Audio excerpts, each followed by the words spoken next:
Прийшли окупанти до нас в Україну, форма новенька, воєнні машини, та трохи поплавився їх інвентар. Байрактар, Байрактар. Російські танкісти сховались в кущі, щоб лаптем посьорбати довбані щі, та трохи у чах перегрівся навар. Байрактар, Байрактар. Приперли зі сходу до нас барани для восстановлення великої страни. Найкращий пастух баранячих отар. Байрактар, Байрактар.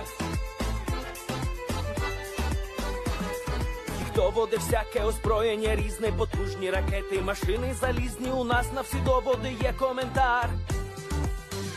Байрактар, Байрактар. Вони захопити хотіли нас зразу, а ми зачаїли на орків образу з російських бандитів, робить примар. Байрактар, Байрактар. Російська поліція справи заводить, там вбивцю рашистів ніяк не знаходить, хто винен, що в нашому полі глухар. Байрактар, Байрактар. Веде пропаганду кремлівський урод, слова пропаганди ковтає народ, тепер нове слово знає цар. Байрактар. Байрактар. Байрактар. Байрактар. Байрактар.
Yes.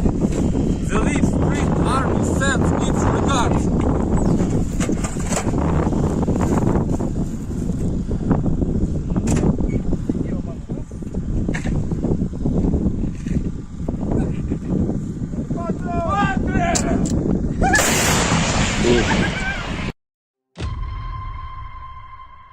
Хотите жить – бегите.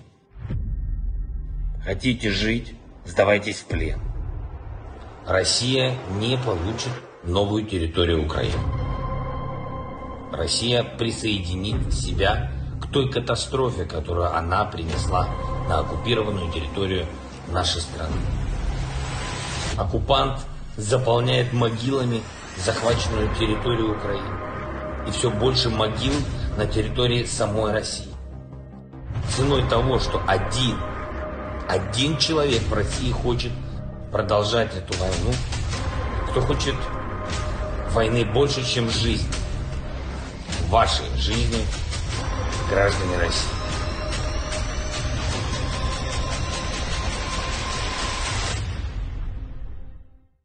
Русский военный корабль. Предлагаю сложить оружие и сдаться. Русский военный корабль, иди нахуй.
Hello, everyone. I'm the Enforcer, and I'm accompanied by Enforcer Matt.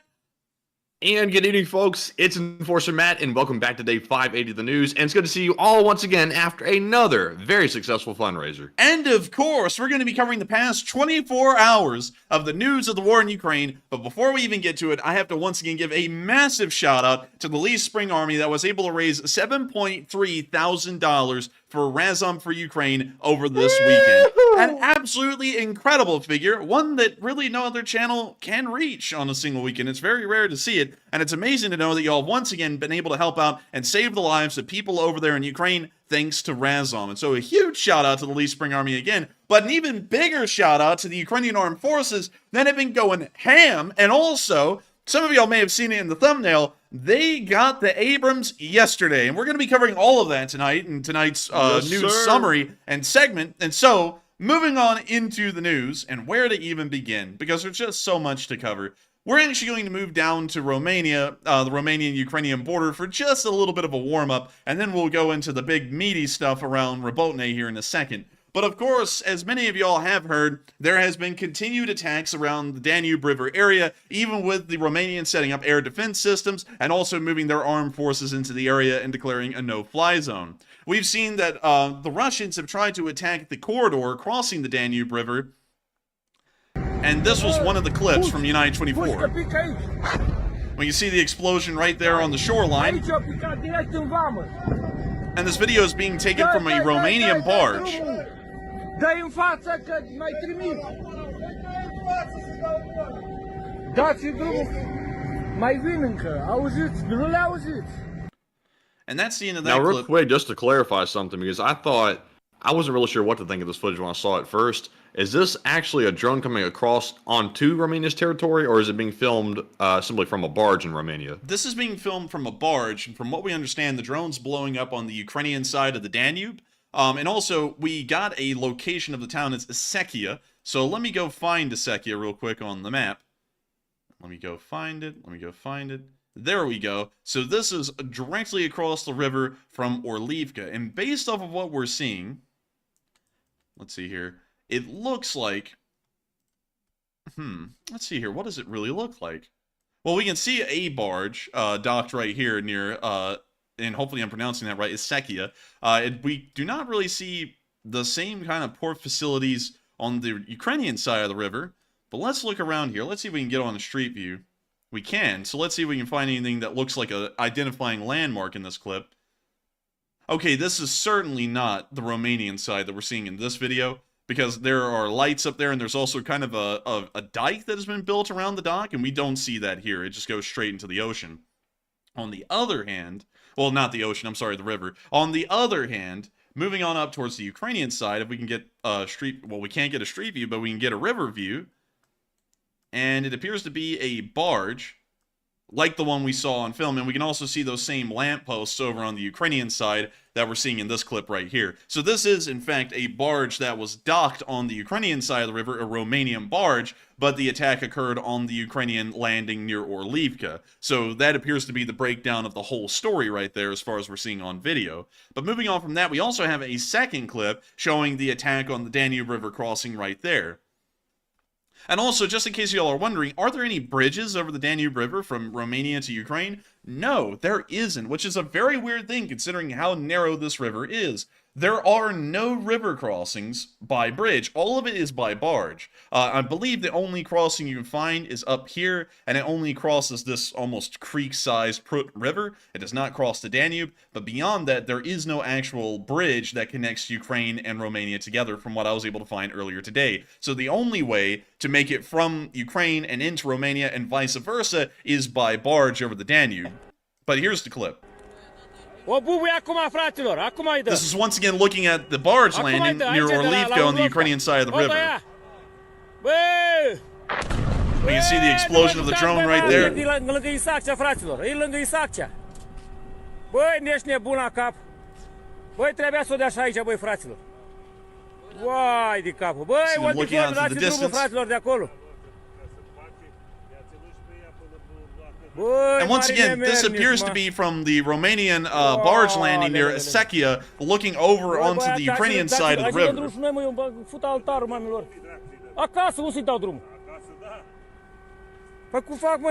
I'm seeing Mike Gallagher saying in the live chat that apparently the drone hit the customs on the Ukrainian side. And that appears what it would be. And we'll be going into a little bit of analysis here in a minute now that we've geolocated it exactly. And so moving on from that little clip and now moving back to Google Maps, it appears that you're absolutely correct, it has probably hit the customs office, and based off of where the explosion was, it either was on one of these small buildings down here closer to the landing itself, or it was on the larger customs building, although we're not entirely sure which it was at the moment, and hopefully we'll be able to get additional picture and video evidence to see what kind of damage was actually caused by the Russian drone attacks. Another thing that we also don't know at the moment is if there were any civilian casualties or any casualties of the border guards who would be manning this post. So at the moment we don't really have a lot of information rather than the drone attack occurred on this installation, but beyond that, that's all we have at the moment. And now going through a little bit of our warm-up here, and also let me move these markers really quickly down to where they really should be, and they should be down there. So we'll pop them down towards Orlivka and Sechia, so that way when y'all click on the map, y'all will actually see what we're talking about. And moving on from that, and also, wait a minute, hang on, I was just thinking, did I actually include the link for the map in the description tonight? Because I'm thinking I did, but let me check. Okay, I good. Okay, I good. I did. Good. I did show. So y'all will have the link to the map in the description. It's down there right now. I was wondering if I actually put that in tonight. I did. So you've got Sechia. But moving on from that, and moving on from that little bit of a warm-up of news, we're now going to be moving on into the area of Robotyne, and specifically the villages of Novoprokopivka and Verbove. I know that all the names kind of mix into each other now and sound really similar, but trust me, they are very different places at this point. Right now, over the past few hours, Ukrainian forces have been conducting large attacks in these areas and attempting to push forward and break the Russian lines. And from the video footage that we've been getting just over the past few hours, it is confirmed that the Ukrainians have taken most of Verbove and most of Novoprokopivka, as the VDV has now been seen on the southern end of Novoprokopivka, counterattacking and attempting to push back into the village instead of holding the village and stopping the Ukrainians from pushing in. Also, really quickly, it appears that we're running through a small lag spike. It appears to be, it was a tiny one, so hopefully it's not doing a lot of issues for y'all watching the stream. But also we've gotten video footage showing that the Ukrainians have not only bypassed the village of Verbove to the south and the north, but it now appears that they have actually taken control of most of the interior part of the village, the actual meat of the area. And so moving on into the video clips that we have and then going into a frontline analysis, one of our first clips from the area of Verbove is showing, and we'll be getting to those two in a second, is the Ukrainian forces inside of the city of Verbove. And so here is the clip. We can see this BMP driving on in. We can see a orange shed over there that's burning. And also something that appears to be some kind of a radio tower. Now, going off of these two things, and considering that this video is about a day old at this point, we can go in and confidently geolocate this without compromising any kind of operational security. So going off of that, we need to find an orange warehouse, and it doesn't appear that there would be one down here on the western end, so we need to go further east. Let's see here. Radio tower or orange warehouse. If y'all see it, let us know in the chat, and we'll go back to that part of the village, because I want to make sure that we find this live on air, so that way we can make sure to confirm that this is inside of Verbove. And right now, we're almost all the way to the eastern end, and we still haven't found it yet. I mean, this is... Hell, I don't even know where this would be right now. We have reached the end of the village, and I'm not seeing an orange warehouse and a radio tower like we were seeing in this clip right there. But, wait a minute, hang on, we might have some more stuff to locate this off of. Let's take a look. So, there's a forested area to the left. Warehouse is burning. There appears to be, it appears to be a part of some kind of a compound. And so, let's take a look. And also, someone just said that's an old clip from last year. There's no way, because this is they haven't pushed into Verbove at any point rather than right now. But let's take a look again around the area. So we can see a compound with a wall here, but this doesn't really line up to the same kind of area we saw just a moment ago.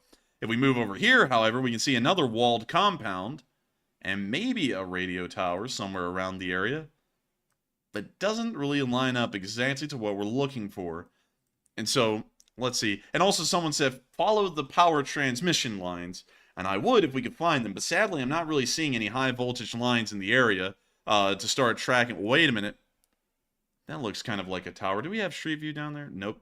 Why the hell would we have Street View in this place? I don't know why. But sadly, can't really geolocate this at the moment. If y'all can find a way to geolocate it and get us the coordinates, post them in the live chat, and then we'll put in the coordinates, and then we'll try and see where it was exactly inside the village of Verbove. But this video clip is confirming that the Ukrainian armed forces are now inside of the village of Verbove. We can't really locate exactly how far they have made it in, however.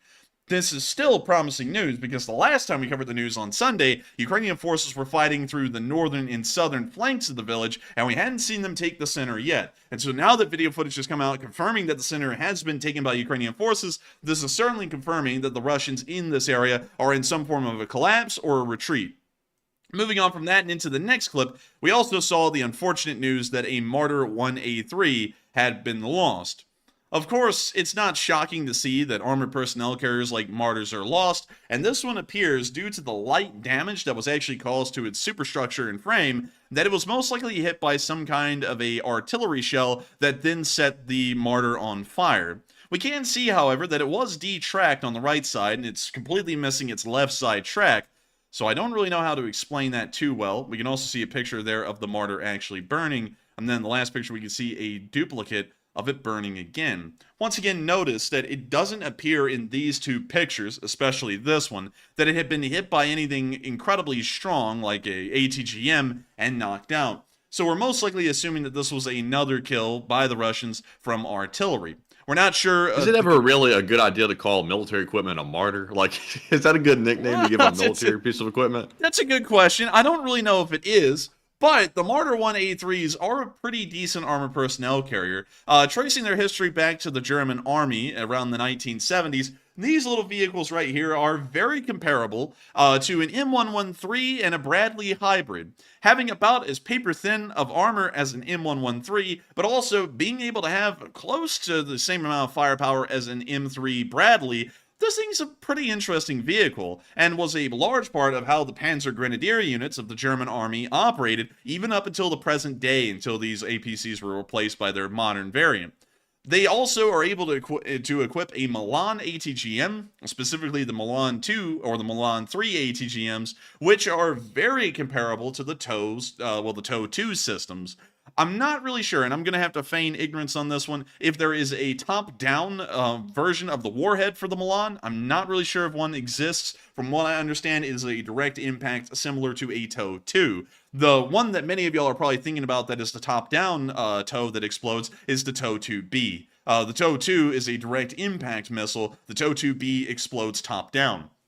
But still, a fairly nice armored personnel carrier, but every single one of them will have their faults and will have their errors. It's something that will always come around. And every single vehicle, there is no such thing as it being indestructible. Every single vehicle can be destroyed on the battlefield. It's a inevitable fact of being in a war, is that your equipment will eventually be lost. It's just a question of how little equipment can you lose compared to the enemy. And so far, this is the first Martyr 183 to have ever been recorded lost in combat. And so, as far as the Martyr is concerned, it's doing pretty good. Moving on from that, however, and into our next clip, we also got to see a Ukrainian soldier in the area reloading his PKM. Oh, we're going to be muting that. Nothing. Oh, dang, In the man. barrel. Man, you just went, oh my lord, this guy's got an ammo hat. Dude, dude, he's got an ammo hat. I like that. Respect. And when you see just some Ukrainian soldiers standing around, when you see this guy's got a pretty nice, everyone's got a pretty nice AK-74. We see them still loading the PKM there.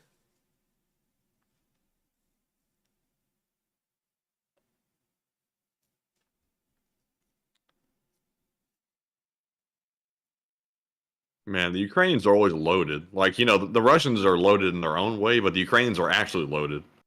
And I gotta admit, they really are loaded. I mean, they've got like all kinds of weapons, great body armor, great helmets. I mean, these guys are drippy, man. Say they're a freaking iceberg, man, because they be dripping. You know what I mean? But anyway, but you know, honestly, the Russians are kind of drippy too, along with being loaded, because you know they're full of vodka and they're so full of vodka, they're dripping vodka. Man, they're actually mad that they're drippy because they got a lot of holes in them. But anyways, moving on from that too. They're leaky. Moving on from, you know, that's what we need to call all the Russian soldiers, Matthew. We need to stop calling them Ivan. We need to start calling them Veliki.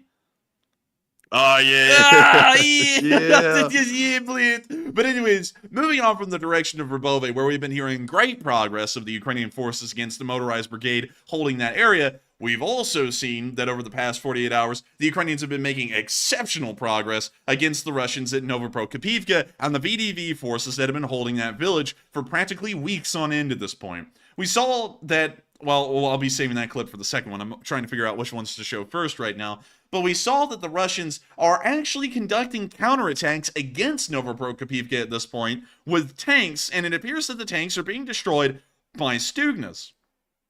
You see the tank trying to move up the field right here, of course, in the sights of a Stugna, and it's about to be knocked out right there. Of course, wiped out immediately in one hit, and that's the end of that little armored vehicle. Now, the Stugna is such a fine piece of weaponry, I gotta say. And I gotta tell you, man, they be putting the Stug in the Stugna because they be blasting them, you know what I mean? And that doesn't even make any sense at all. But moving on from that, this video clip was geolocated largely on the eastern southern side of Novoprokopivka.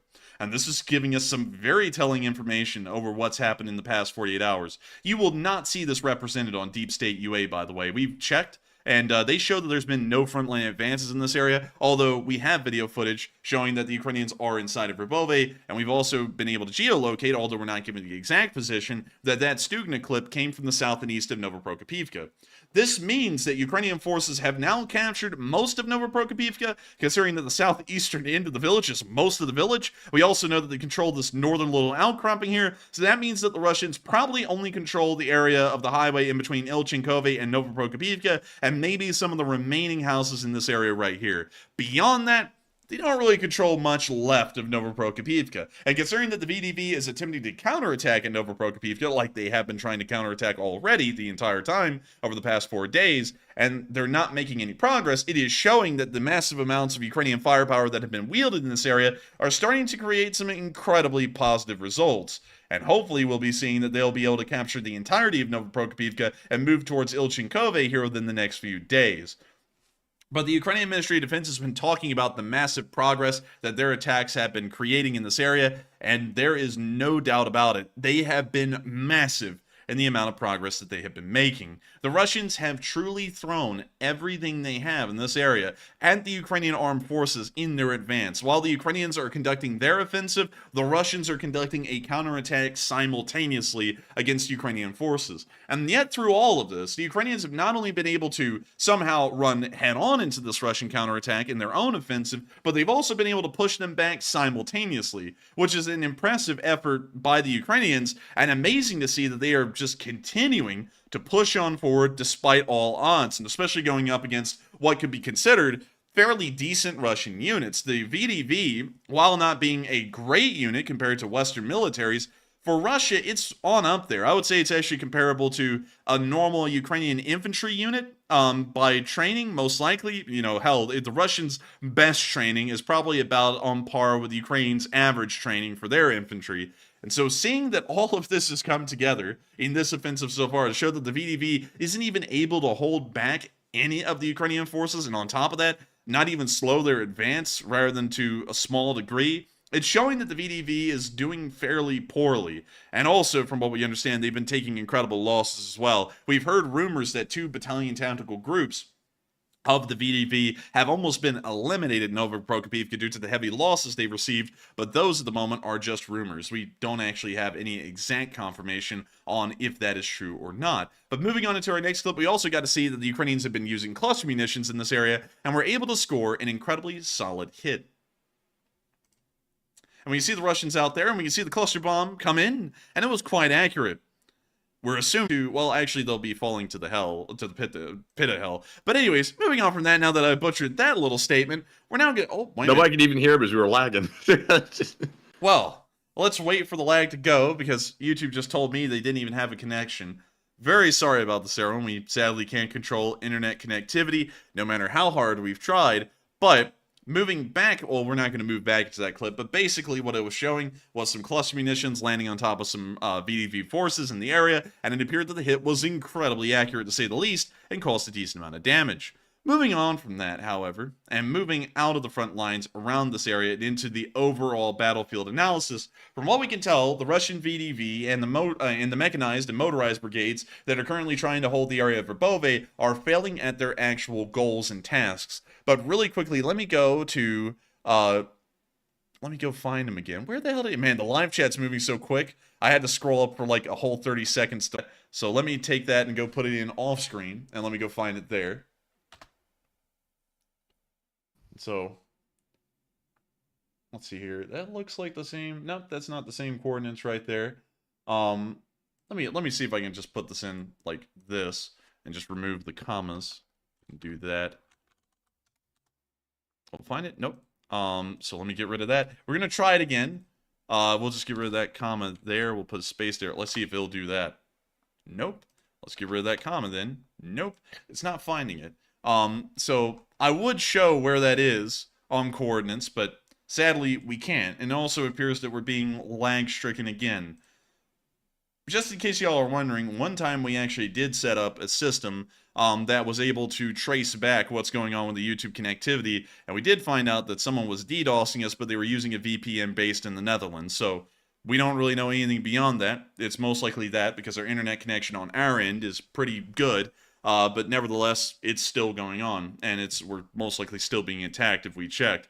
But moving on from that, and hopefully the connectivity is back at this point, and so it looks like it's almost back. But moving on from that, now the area of Robotyne, it is absolutely wonderful to see that the offensive is culminating in a pretty positive way, and hopefully the VDV forces that are holding down the highway at Novoprokopivka, which is probably the more important of the axes in this direction, starts to collapse, because if they do, the Ukrainians will probably be able to make it to the outskirts of Tokmak before the Rasputitsa season hits, which is really where the important part of it matters, is making it down there. The Ukrainians have about 26 days left before the Rasputitsa really sets in, and they have to make it to Tokmak before that 26-day, 28-day window has closed. If they make it down there in time, that'll possibly be a counteroffensive success, and then they'll wait out the Rasputitsa, and then they'll most likely begin the offensive again in smaller scale during the winter months. If they do not make it, the VDV will have achieved its goal of stalling the Ukrainian offensive, and this will buy the Russians time to further fortify Tokmak and to try and create a new defensive ring around the city, so that way they can hopefully try and hold against the Ukrainian siege once it arrives for longer. You have to remember that at this point in the war, the Russians are not looking at offensive activities anymore. Most of their efforts are being focused on stalling tactics against the Ukrainian push, and also ways to build up defenses and make it incredibly costly for the Ukrainians to reclaim their land. And so based off of this seems to be a logical strategy that the Russians are going to try and implement to try and stop the Ukrainians from reclaiming the area. Nevertheless, we are hoping that the Ukrainians will be able to push towards Tokmak by the end of this 26-day window and achieve at putting the city under siege before the Rasputitsa arrives. Moving on from the area and the strategic analysis, we also got some really interesting news from Russia. We got to see at the little town of Orenburg, which many of y'all probably haven't even heard about, and I never even heard about it until today. So let me take y'all to Orenburg, and here it is right here. It is a smaller town in the Russian Federation, but nevertheless, it is home to a nice little military airfield out here. And you can see that this one is once again home to a strategic airlift wing of the Russian Federation. Nothing but Ilyushin 76s are based at this airfield. And we saw that last night, the airfield caught on fire. It's burning... Well, it was burning quite nicely. What are they trying to? They're trying to prevent us from seeing the airfield on fire. Come on, man. Man, they didn't want to see it toasting, but it was toasting. It appears that there was one large pillar of fire. I would assume it's most likely coming from the fuel silos that we're seeing at the airfield right here. But sadly, we can't really show you all that because it appears that that post was deleted on the thread that it came from. Nevertheless, it was nice to see that the airport is burning. We don't know why. We don't know if Ukrainian drones have the range to reach out into this area. But if they do, that's going to be game-changing. Orenburg is probably the farthest back target we've seen from Ukraine, and if we were to measure the distance from there to, say, right outside of Kharkiv, that would be a distance of 833 miles, meaning that this would be the longest-range drone attack that the Ukrainians have ever conducted, but we don't have any proof to really say it was a drone attack. It's most likely a partisan attack, if anything, or an accident at the airfield, because while it would be great to say that the Ukrainians are the ones destroying everything in Russia, we also have to remember that the Russian military is poorly trained and pretty damn stupid, so it might be them who's destroying their own equipment. Who knows? But moving on from Orenburg and up towards Moscow, many of y'all may have heard today that the admiral that was claimed to have been killed in the Black Sea headquarters attack at Sevastapol appeared today on a Russian video conference call with Shoigu! Это не пропасно, блин. And from what we can tell, it was a little interesting because a lot of people said he appeared motionless and he wasn't really blinking, and the only time he moved was to put on glasses. You can actually see him right down there at the bottom left corner. And this was a fairly interesting one because when you look at the short snippet, and we do have a short snippet of it right here, he doesn't really move a lot or blink even. So here's the clip. Науки и высшего образования занимаются созданием военно-учебных So there he is.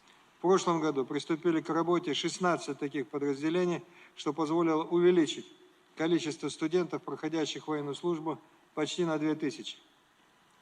В наших планах открыть еще 8 центров. В итоге они будут представлены в 75 регионах нашей страны, а их общая численность достигнет 128. Man, this is like reading Rainbow or something. Is he trying to learn how to read? Man, they don't have to... Shoigu's known for his inspirational speeches. This is like peak inspiration right here. Read it right off the paper with no inflection at all. With no heart behind it. No soul. Dude, in Mother Russia, Russia's so wealthy, so rich, we can't even afford teleprompters, блядь. Like, how in the world do they not even have a teleprompter? Just give the guy a teleprompter. That would probably look better than this. But anyways. Boy, this guy is just soaking it in. Man, he looks like he just got his 2-week notice, man. He's like, oh, man. Важное значение для формирования мобилизационного ресурса вооруженных сил. В Южном военном округе в этом году будет реализовано свыше 170 организационных мероприятий войска получат 5500 единиц современного вооружения и техники, завершится ввод в эксплуатацию более 500 объектов инфраструктуры. Here we go.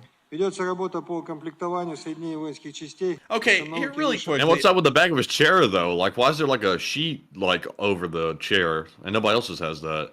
I hear you paint houses, blade. Don't need any of the blood on the chair. Oh man, but look at this, man. Look, watch. We see him for a whole 5 seconds, and you know the average time in between blinks is less than 5 seconds. I think it's like 2.5 seconds or something like that. This guy doesn't blink. Nor does he move. I gotta say, that is a little suspicious, you know, because he didn't move. From what most people said, I didn't get to see the whole thing, but I saw some of this. The dude didn't move at all. It was almost like it was a still image of him sitting in that chair. Dude, this guy right here, he's a goner, I think. This dude's not even moving or anything. He looks kind of pale, too. Like, this is just weird all the way around.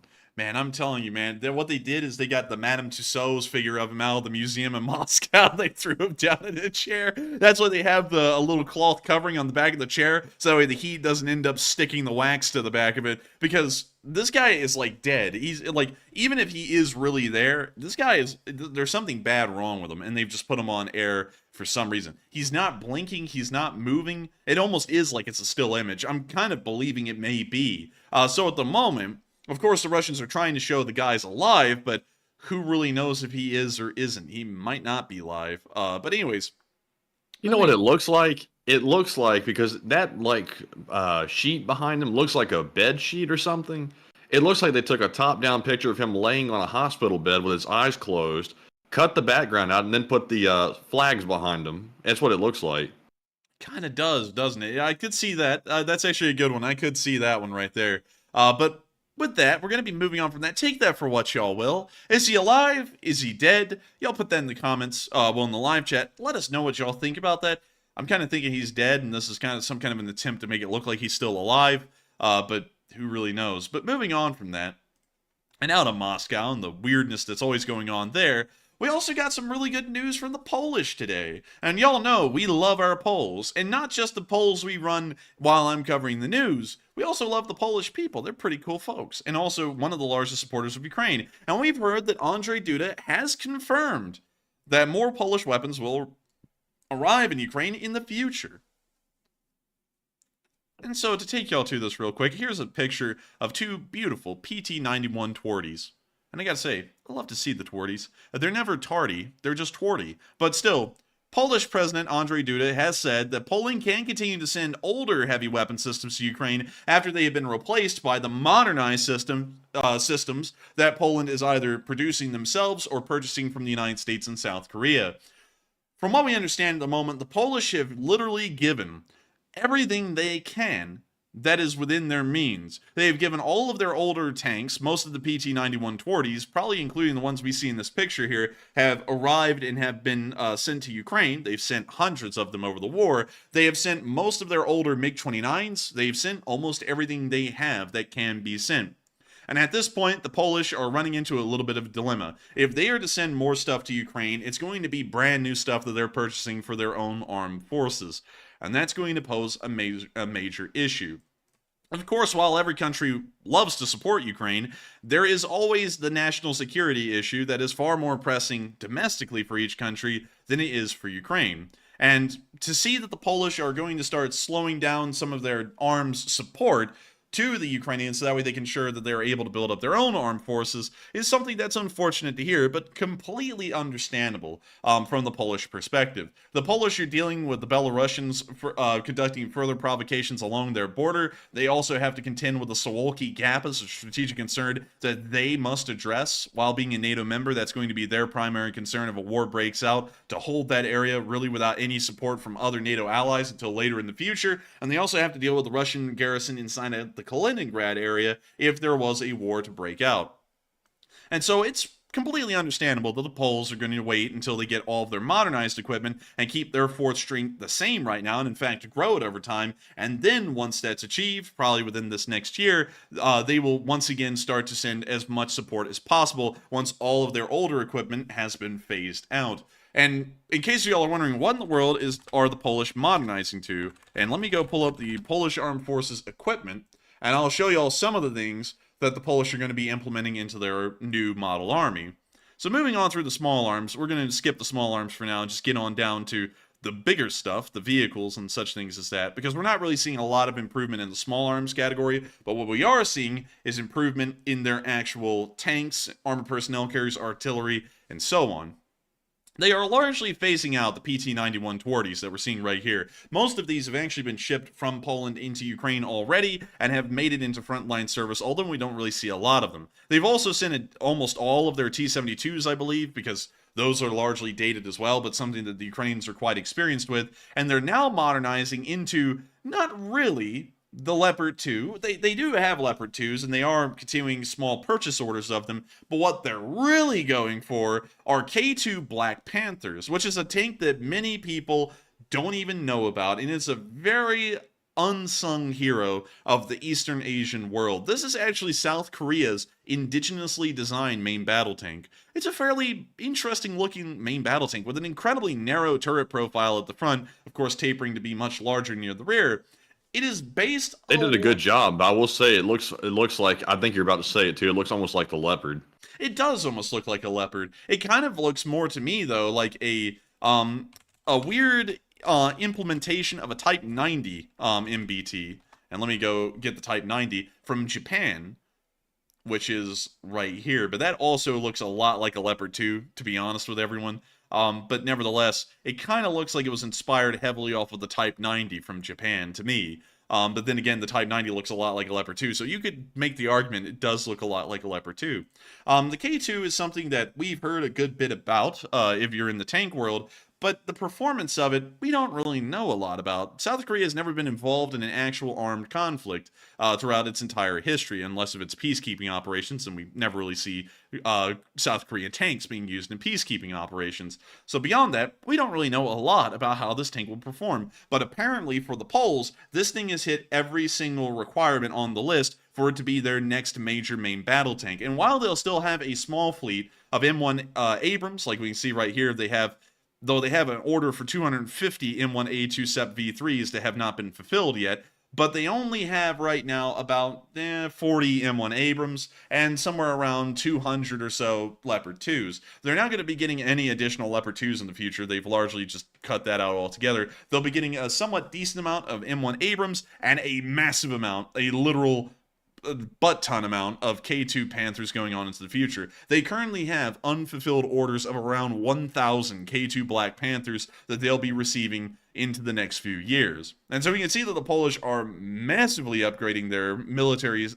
in equipment, technology, and not only in those categories, but in scale. And so it's a pretty important concern. Also considering that we are looking at this from the NATO side of things, this is a necessary concern, considering that they are the frontier of the NATO alliance right now, and most likely going to be our bulwark if anything happened with the Russians or the CSTO, which is the Russian equivalent of NATO, although it's a lot smaller and weaker and really only includes Russia, Belarus, and Kazakhstan, and then Kazakhstan isn't really a member anymore because of a whole bunch of crap. They're also modernizing and getting K9 Thunders, which are also a South Korean SPG, and I don't know what it is. I'm going to have to look into the actual politics surrounding this, and I know that's a word we don't like here, but there has to be some kind of politics with the Polish selecting a lot of South Korean weapon systems over any other weapon systems in the world, because almost everything that they're modernizing their armed forces with originates from South Korea for the most part. So really interesting to see that they have some kind of an arms agreement. And also the South Koreans and the Poles are going to be working together in the future to license build a lot of these systems, including most of these K9 Panthers,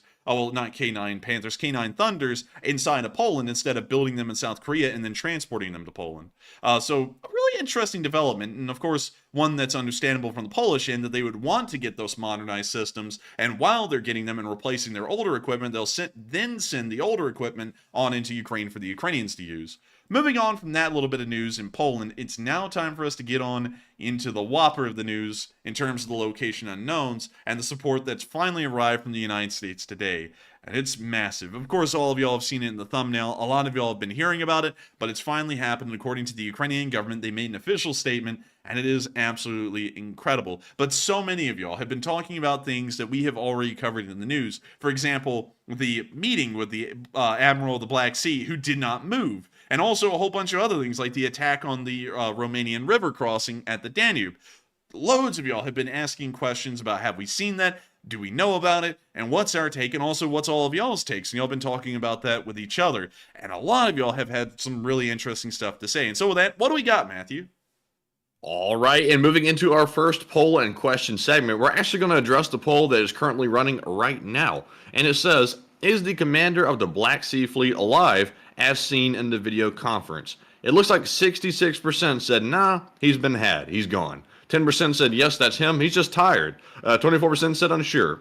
And I would have to say that even though I'm not in the 10%, I would agree that he is tired, but I would say he's probably dead tired. I'm with the 65%. I think he's gone. I'm not sure exactly what Russia is trying to pull off with that video conference they had going there, but clearly something was wrong.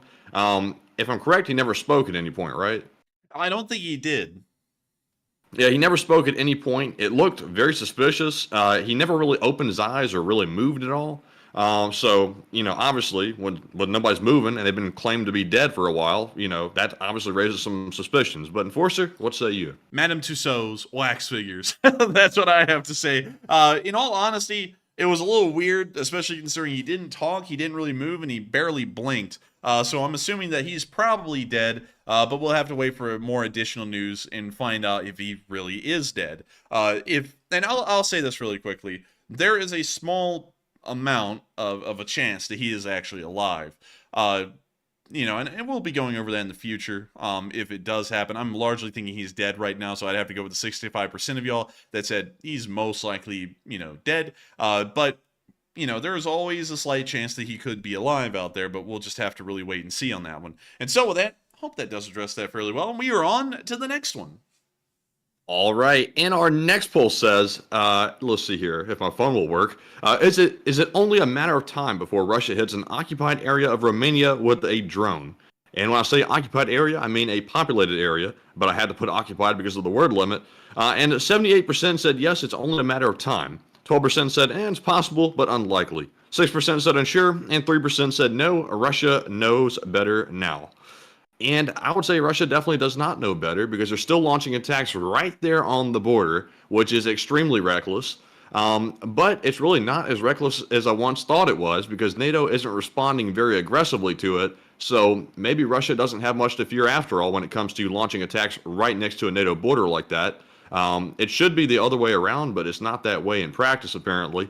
So I would personally say it probably is a matter of time before Russia hits a populated area in Romania because, the odds keep going up with every single attack that Russia performs. So sadly, it is a distinct possibility. But Enforcer, what say you?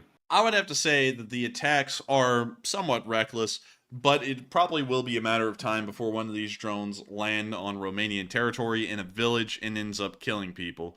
While the Romanians declared that there will be a no-fly zone in this area and have moved in anti-air equipment, we haven't really seen them use it. And while those drones did land on the landing at Orlivka, that was so close to being inside of Romanian airspace, one would assume that the anti-aircraft forces of Romania would have fired on the drone and shot it down.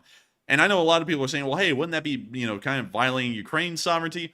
Well, yes, sort of. But at the same time, once that drone crosses the halfway point of the river, it's now in Romanian territory, and there are so many villages that are literally bordering the river, like Sechia, that by the point it crosses the halfway area of the river and the Romanians start firing at it, it might be too late to shoot the thing down.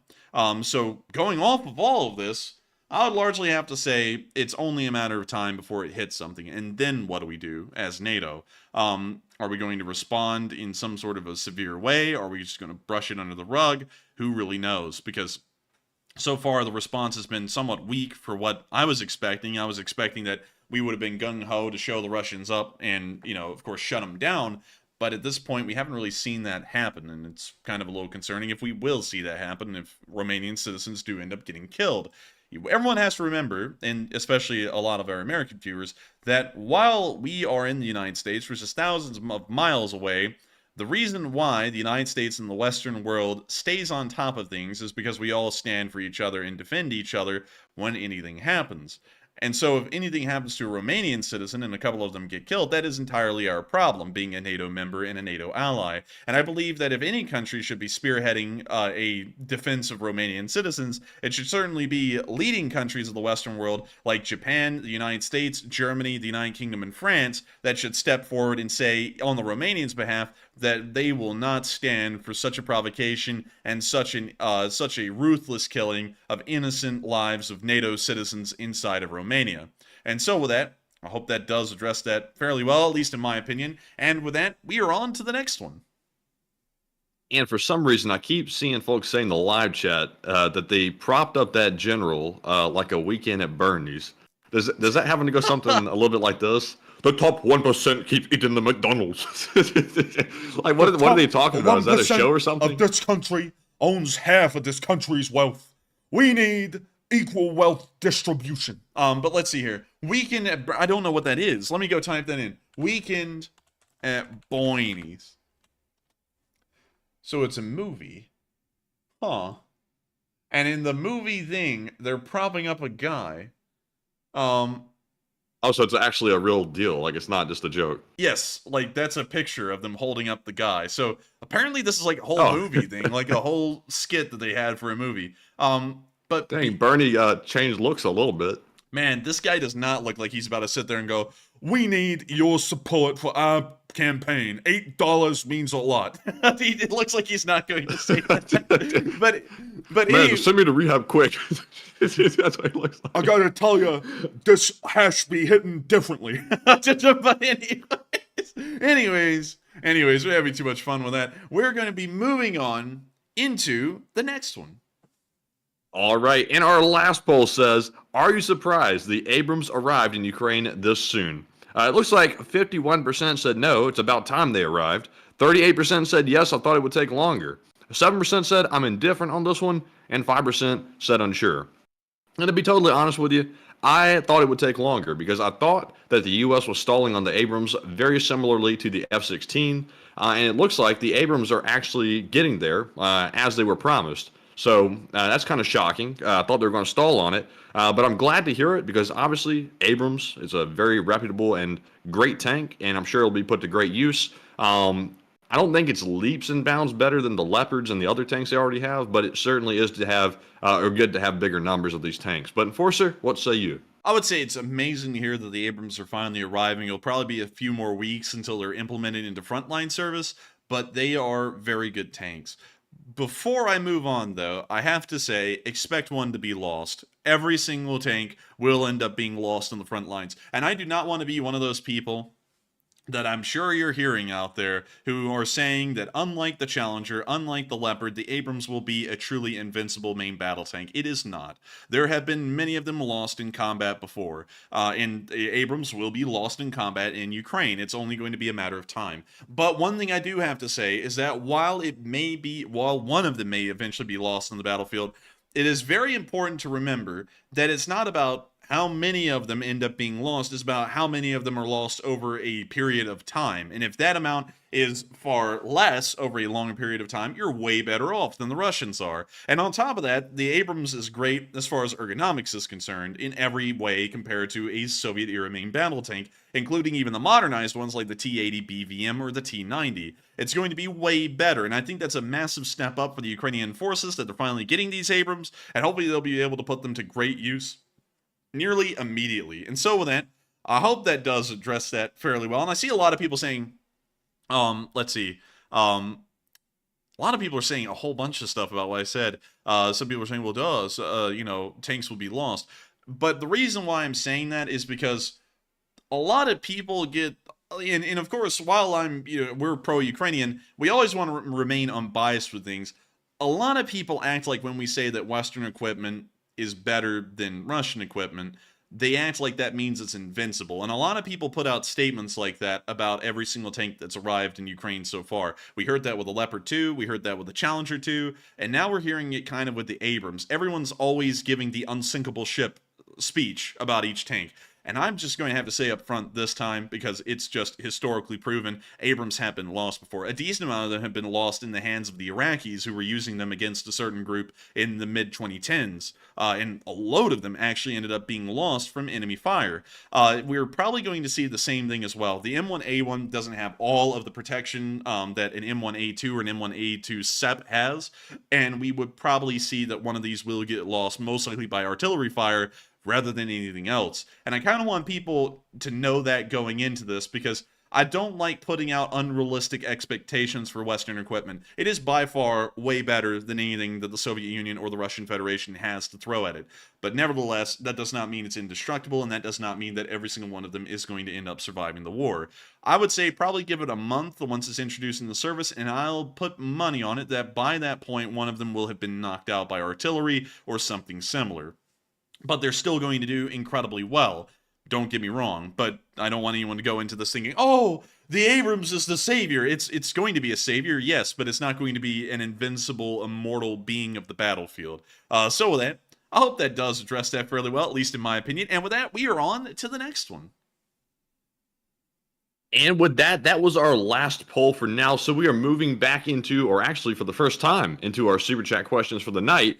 And up first, we have a very generous $62 donation from, guess who? Duncan VR, the channel legend. And thank you very much, Duncan, as always, for the animal noises and the support. And he says, Bamuba, quack, ba.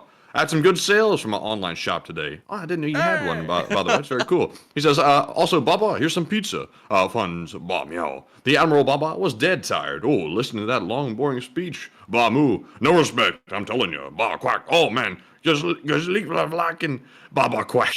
Man, I butchered that German word. Do it justice. Geschlick beleiten. Oh, dear. Oh, man. I'm telling you. I'm telling you. Well, what else? That was the end of the question. I'm waiting on you to answer. Man, I'm telling you. But thank you so much for the massive amount of support, Duncan VR, and helping the channel to keep on running. Folks like you help us to be able to make this a job, and help us to be able to do this day in and day out, 6 days a week, every single day, except for Monday, of course. We always take the Monday off. But beyond that, you have helped us to make this channel possible. And so with that, thank you so much once again for the support and helping this channel to keep on running, because without folks like you, it wouldn't be possible for us to do this each and every single waking minute of each and every single waking day. And I think that this is actually a good moment, Duncan VR, with the traditional Ba Mooba noise, to tell y'all something that I think y'all should know going forward through this week. We will not be able to put out probably a single war summary video this week, and it's for good reason. We are actually in the middle of one of our exams at law school. Well, not really an exam, it's more of an essay. But nevertheless, we are in the middle of writing that. It's taking a good bit of work, and so we are going to be cutting out the short war summary videos just for this week until we get that done. So y'all should be able to expect the next war summary to possibly come out this week, but they're not going to be every day. But you'll probably see the first one back on Monday again. I hate to say that, because we love to put out the war summary videos, and we love to know that folks are enjoying the shorter summaries of everything that's going on, but we always want to make sure that we also put school first, because it's incredibly important. You know, it's also quite expensive as well, and I don't really want to be throwing away money by failing everything and then dropping it out in the first semester. So got to make sure to get up there and get them grades. So we will be focusing on the essay, and for that reason, we won't be able to do the short war summaries during this week, most likely. But with that, I hope that does address that fairly well, and thank you so much once again for the support, Duncan, because viewers like you who go out of their way to support this channel and help us keep it running are the only way we can keep this running. We don't run ads on these streams, and I'm sure many of y'all have seen that since the very start of the war. When you click on these streams, if everything has gone right, there shouldn't be a single ad that plays during the middle of the stream or at the beginning of the stream. We have all of them turned off. If you see an ad, that means someone's copyrighted one of our streams, and then they're running ads on it, and that's out of our control. But beyond that, y'all's support through the Super Chats is the only way we're able to keep this channel running, and we are greatly appreciative to folks like you, Duncan VR, that go out of your way to not only support the fundraisers and help save lives of folks over there in Ukraine through Razom and other organizations, but also help to support us directly and keep this thing running. And so with that, thank you so much once again. I hope that does address that fairly well. And with that, we are on to the next one. And I see some folks, they're shocked they can't believe that we're doing law school full time plus YouTube full time. I'm telling you. Oh, I get no rest. I get no rest around here. But anyways, up next we have a $50 donation from Drunky Monkey, also another channel legend. And thank you very much, Drunky, for that support. And I think he already left tonight, sadly. Aww. I hate to hear that he already left, but he will hear tomorrow. And he says, "Love Ukraine and long live the LSA and live chat, please." And thank you so much for the support, Drunky Monkey. Long live the LSA, Slava Ukraini. And we will make sure to get a live chat question for you. But thank you once again, Drunky Monkey, for helping to support this channel and helping us to keep it running, because folks like you make this thing possible. And so thank you so much once again. I hope that just addressed that well. And let's get that live chat. All right, and the live chat question is going to go to O-Tubes, who says, "I heard that the Wagner are back in Ukraine, and can you confirm that?" The Wagner back in Ukraine. Well, I've heard that some of them are being reintroduced in Ukraine in the Russian armed forces.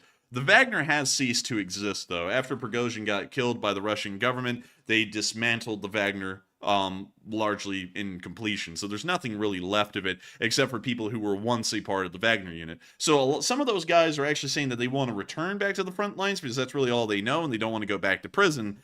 So with that in mind, you could say that the Wagner's going back into Ukraine, but officially it's not like the Wagner unit that we saw before. It's just going to be guys who were once a part of the Wagner, now defunct, that are now a part of the Russian army itself. And so with that, I hope that does address that fairly well. And with that, I think we're on to the final question of the segment. But thank you so much, Drunky Monkey, for sponsoring that live chat and, of course, helping this channel to keep on rolling. And so with that, what do we got for the final question?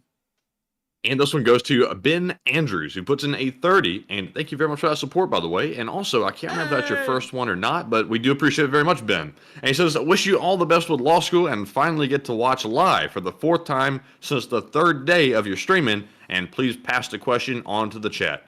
Oh, man, and welcome on in for the 3rd time. Hell, that's pretty freaking impressive. Well, actually, the 4th time since the 3rd day. I got the numbers mixed up there. But still, thank you so much for wishing us the best in the law school. We're trying to make sure to keep that trucking and keep it going. Hopefully one day we'll be able to pass the bar, and then we'll be able to be attorneys who get to do fun things like paperwork and trials and lawsuits.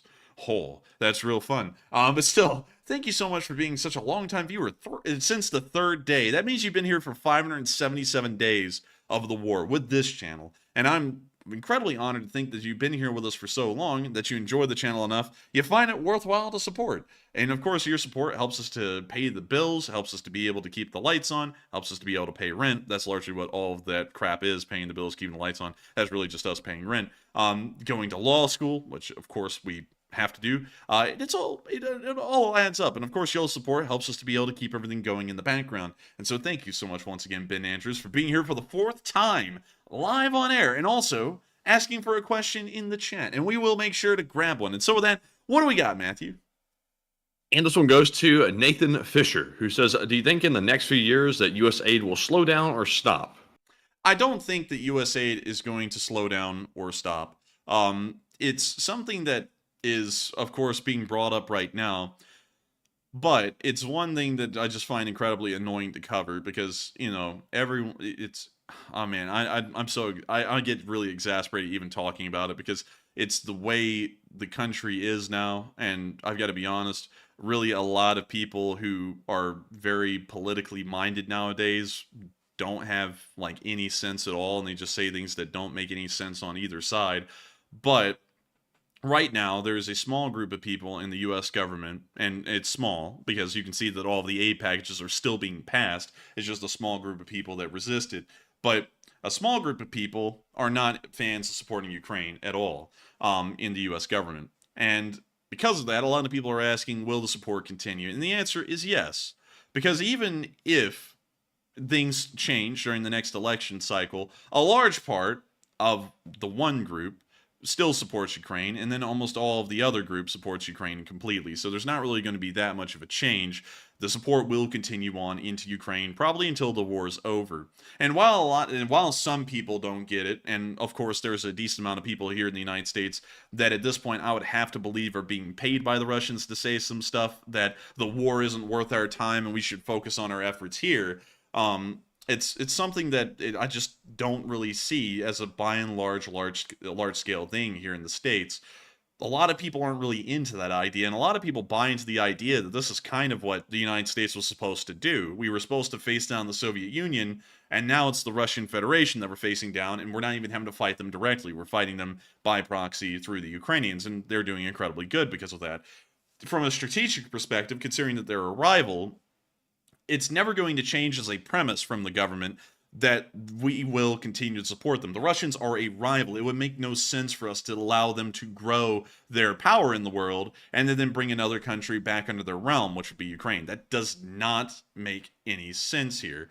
So regardless whether a group gets in charge or whatever, the support will continue. Because you see, one thing that I've seen in my short life, because believe it or not, at a time, I was actually quite a political person. And then over the past few years, I saw how stupid it all was, and I literally just dropped everything. But you sit there and you listen to people say things, and they always make it sound like the other party, regardless of what party you're in. So, right now, I know that we have a lot of people, and don't say it in a live chat because, this is just going to cause fights. But I know a lot of y'all are from one side of the spectrum, and a lot of y'all are from the other side, and y'all vote that way.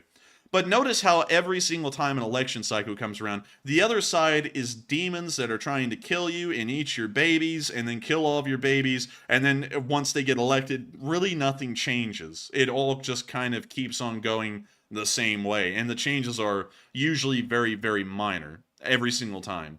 And that's something that just makes me so annoyed because everyone always comes around to election cycles and says, oh my God, the other party, whichever party you're a part of, the other one from that is going to kill everyone. And then they don't. Hell, some of them can mismanage things, sure. All of them end up doing that in one degree or another. But none of it really leads to the death of the country or the death of you or the government just barging into your house and shooting you for some reason in the thousands or millions of people. That just doesn't happen. So when I hear that and people talk about that, I'm like, it's not going to happen. You're going to see that regardless of who wins the next election, even if they said they're not going to support Ukraine, they're going to find some way to justify, oh, now I've changed my mind, we have to support Ukraine, because that's just how it works. That's how it worked in Afghanistan. That's how it worked in Iraq. I mean, those are very recent examples, and the government changed hands in the United States multiple times in between the two political parties, and you saw that while each one of them would say during the election cycle, the current ruling party as a group of warmongers and mongrels, and they shouldn't be in charge because we're in charge, we're going to end the war and get out of there. And then once they got in power, the war didn't end, and they stayed there. And that's how it went. That's just how it works, and that's why I don't really get into this huge row and bout about, oh my God, they're demons, because really it's going to keep on going the same way. I mean, in all honesty, it even happens that way with most things domestically. Like, just to take an example that I put out a lot, notice how the current administration said they were going to cut down on oil production in the United States, as an example, and they shut down a pipeline, and then they give out a oil drilling contract in Alaska that produces more oil than the pipeline would even transport. Largely, everyone does the same thing, so I don't really get involved in all of this personality crap and getting feelings hurt over all of that stuff, because really everyone does the same thing. At the end of the day, they may as well be the same party, except for the superficial stuff. But with that, I hope that does address that fairly well, and also, thank you so much once again for supporting and sponsoring that live chat, because largely the support does help and helps us to keep this thing running. And of course, we greatly appreciate everyone who continues to support the channel, because you all make it possible for us to have this as a job. And so I hope that does address that fairly well, at least in my opinion. And also some people were like, it's getting a little political. No, I could actually, I just took it as one example on the current administration. I could actually go back to the previous one and do that as well, because it happens in every single one, and they all end up doing the same things for the most part and then act like they're different. So anyways, moving on from that, it's now time for us to get out of the question segment. And once again, thank you to all three of y'all for the support, and I hope we were able to answer all of that fairly well. But moving on into the massive news and the location unknowns, the Ukrainian government has announced that the Abrams have arrived. We didn't get to see any actual pictures of their arrival in Ukraine. We do have this one still picture here of an exercise that appears to probably happen in South Korea. Well, I don't really know, because it says exercise Cheongju, but it says it's an Australian Army M1A1, so this may be in Australia. But nevertheless, The Abrams have finally officially arrived in Ukraine. This was announced by President Zelensky on Monday, and hopefully we'll be seeing the Abrams in action soon and doing some pretty good work on the front lines. And so with that, we're now going to be moving on from that big news and on into our location unknowns, where we also got to see that the Russians are adding on literally every single armor add-on that they can imagine at this point. This is literally the whole 9 yards. So that is the whole 9 yards. This is a Russian tank? This is a Russian tank. Man, they brought the whole chain link fence for this one. They did, man. Dude, they also brought out the chains that the gangsters used back in the 40s to torture people. They attached those to the ERA tiles. And then they added this wire mesh around the tank's turret, so that way if it gets hit and it starts to brew up, the crew has no escape. They're just stuck in a literal cage. So, this is new. We've never seen it get this far before, but nevertheless, it's a little new, I gotta say, and it's ugly, and I don't think it's going to really work that well either. So we'll wait and see. Don't really have high hopes for this. I'm sure we'll see this one blown up and burned out in the front line eventually. But there you have it. The Russians are trying new armor implements. But moving on from that, we're moving on into our next bit of location unknown news, where we also got to see that a Ukrainian drone found a Russian decoy today. We haven't really seen decoys before, but we are seeing them now. And so here it is. We can see the drone looking at these tanks, and as it zooms in, you can see that the tanks look a little, they're the exact shape of a T-80, just about a T-80 BV, but it's missing a lot of detail, and you can also see that it's some kind of inflatable. So this is clearly a decoy set up by the Russians to try and soak up a couple of bomblets or something similar, maybe some artillery. Not gonna lie, it looks like it might be pretty effective, actually, because at first glance, you couldn't really tell it. You can't really tell it, but, you know, with it being a drone observing these tanks, you can see those very fine-toned details where it's clearly an inflatable tank. Like, for example, notice there isn't really any metallic sheen coming off of it where there's any metal, and also it's missing some things like a machine gun on the commander's cupola, which would always be present on a normal T-80. But moving on from that, very interesting to see the Russians are finally starting to use some decoys that we've seen on film. But moving on from that, we also got to see that some Russians that are getting tank shells to use on the front lines are starting to show that there's no explosive filler in them. And so here it is. Всем здрасте. Сегодня 24 сентября 23 We can see the high explosive shell right over here. нам снаряды абсолютно новые. And you hear the Russian tanker talking about the shell. Совсем новые. Ну, тут произвели разборку. And now he's showing us the shell up close. Думали, не взрывается. Проверяли перья, может, что-то не так летит. Я работаю на прямой наводке от 50 до 200 метров. Другие экипажи работают навесом.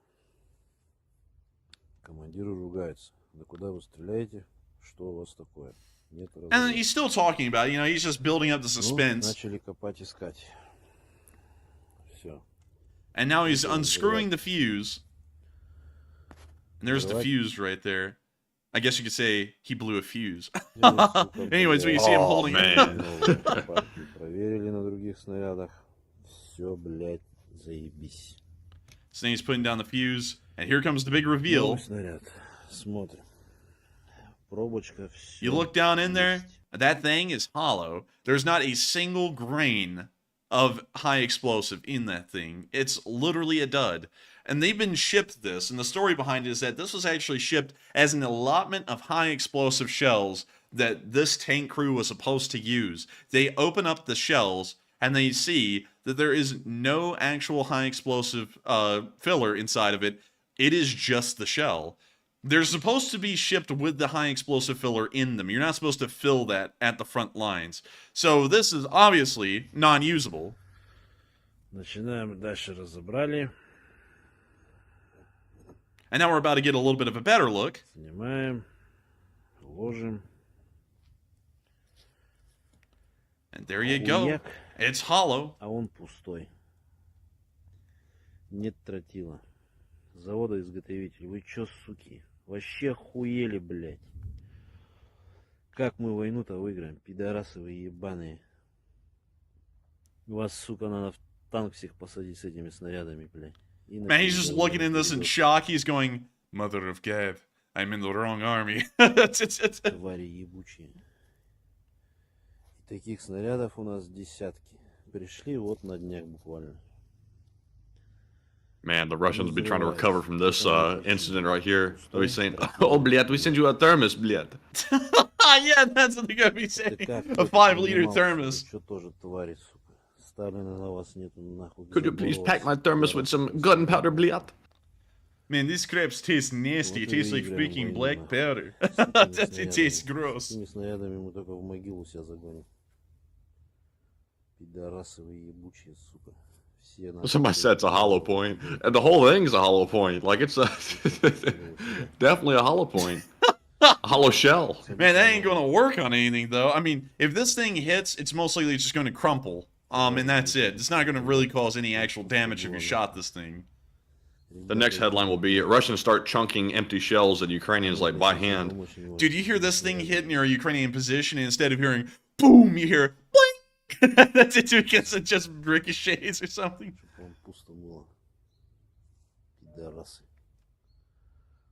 But that's the end of that little clip right there, and you can tell that that Russian is very shocked with the incompetence of his armed forces, and he hasn't even experienced the whole story yet. You'll find out later, though. But anyways, we also got a really cool video from United 24 on the Bushmaster. Now, really quickly, something that we've actually figured out yesterday is that apparently this is United 24 Media and then United 24 the fundraiser are apparently different departments, which we understood to be the exact same, and I don't know, many of y'all probably understood that as well, looking at the watermark up there, but that's something that we were able to find out the other day, is that United 24 is all one organization, but apparently it's divided into different departments. But anyways, here's the clip.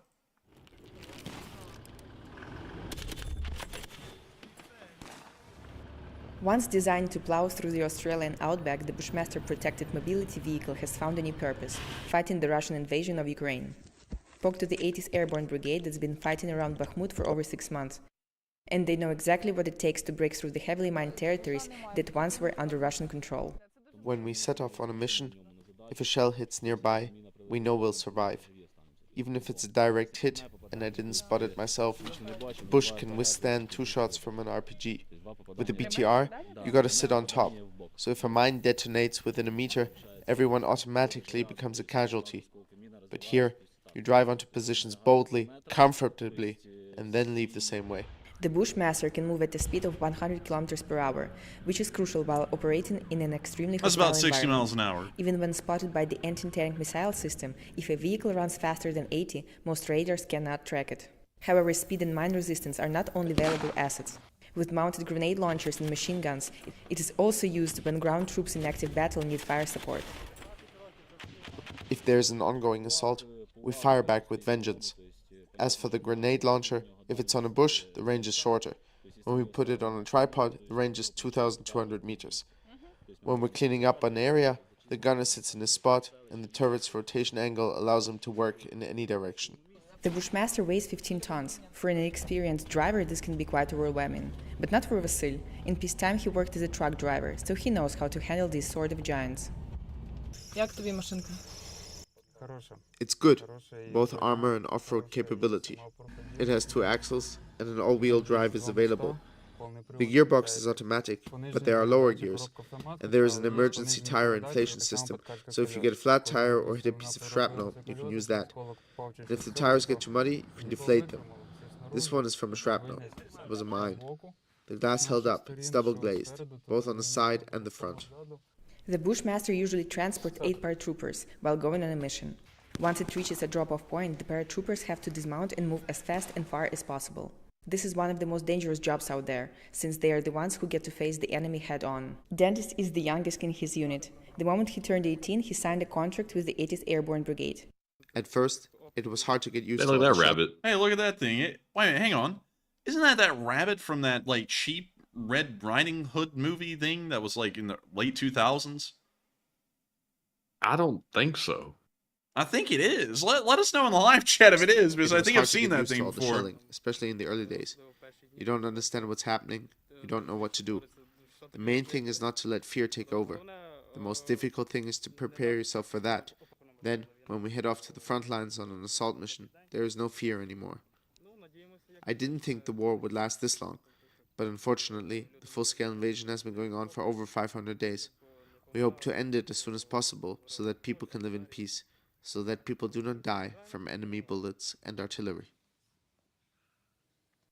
And that's the end of the clip, but a great video from United 24 showing what's been going on with the Australian Bushmasters that have been provided to them and the great work that they've been doing. Of course, United 24 is an incredible organization that's been doing a great deal of work, of course being the actual fundraising arm of the Ukrainian government, putting out videos and information on what's been going on in the war and also fundraising as well. And you can always find a link to United 24 in the link in the description below. We're affiliated with United 24 Media, and that's why we now make it a job to try and put in at least a video a day on the stream showing what they've been doing. But you can also go and support the United 24 fundraiser with the link in the description below, which goes directly to them and takes you right to their website. But moving on from that and into the next clip, we also got to see the Ukrainians loading up a truck with some pretty interesting stuff. And that's copyrighted. But we can see a couple of Maxims. We can see what appeared to be a mount for an AGS. They're loading up this truck with a whole bunch of stuff. And it appears to possibly be a truck that's going to be used for reservists or some kind of a rear line unit, considering some of the equipment is a little bit old.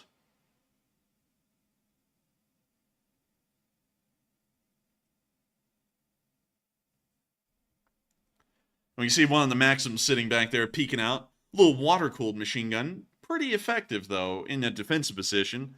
And that's been found out in the modern war, because nothing can beat a water-cooled machine gun. The rate of fire that a water-cooled machine gun can endure is way higher. It's almost literally unlimited compared to other kinds of machine guns. For example, the M240 just can't keep up the rate of fire without the barrel just wearing down, unlike the Maxim, which can practically go on in a limited amount. But moving on from that interesting little clip and on into our next one, we also got to see some pictures of the 43rd Brigade in training with some of their equipment. And I gotta say, these pictures are wacky slosh. Here's a T-64 BV. Here's the same T-64 BV. And then finally, here's a T-80 BV. Pretty cool, I have to admit. And we love to see this kind of stuff too. And of course, wonderful to know that the 43rd Brigade is continuing to train their forces behind the lines and hopefully will be ready to go back into action once they hit the front lines here in the near future.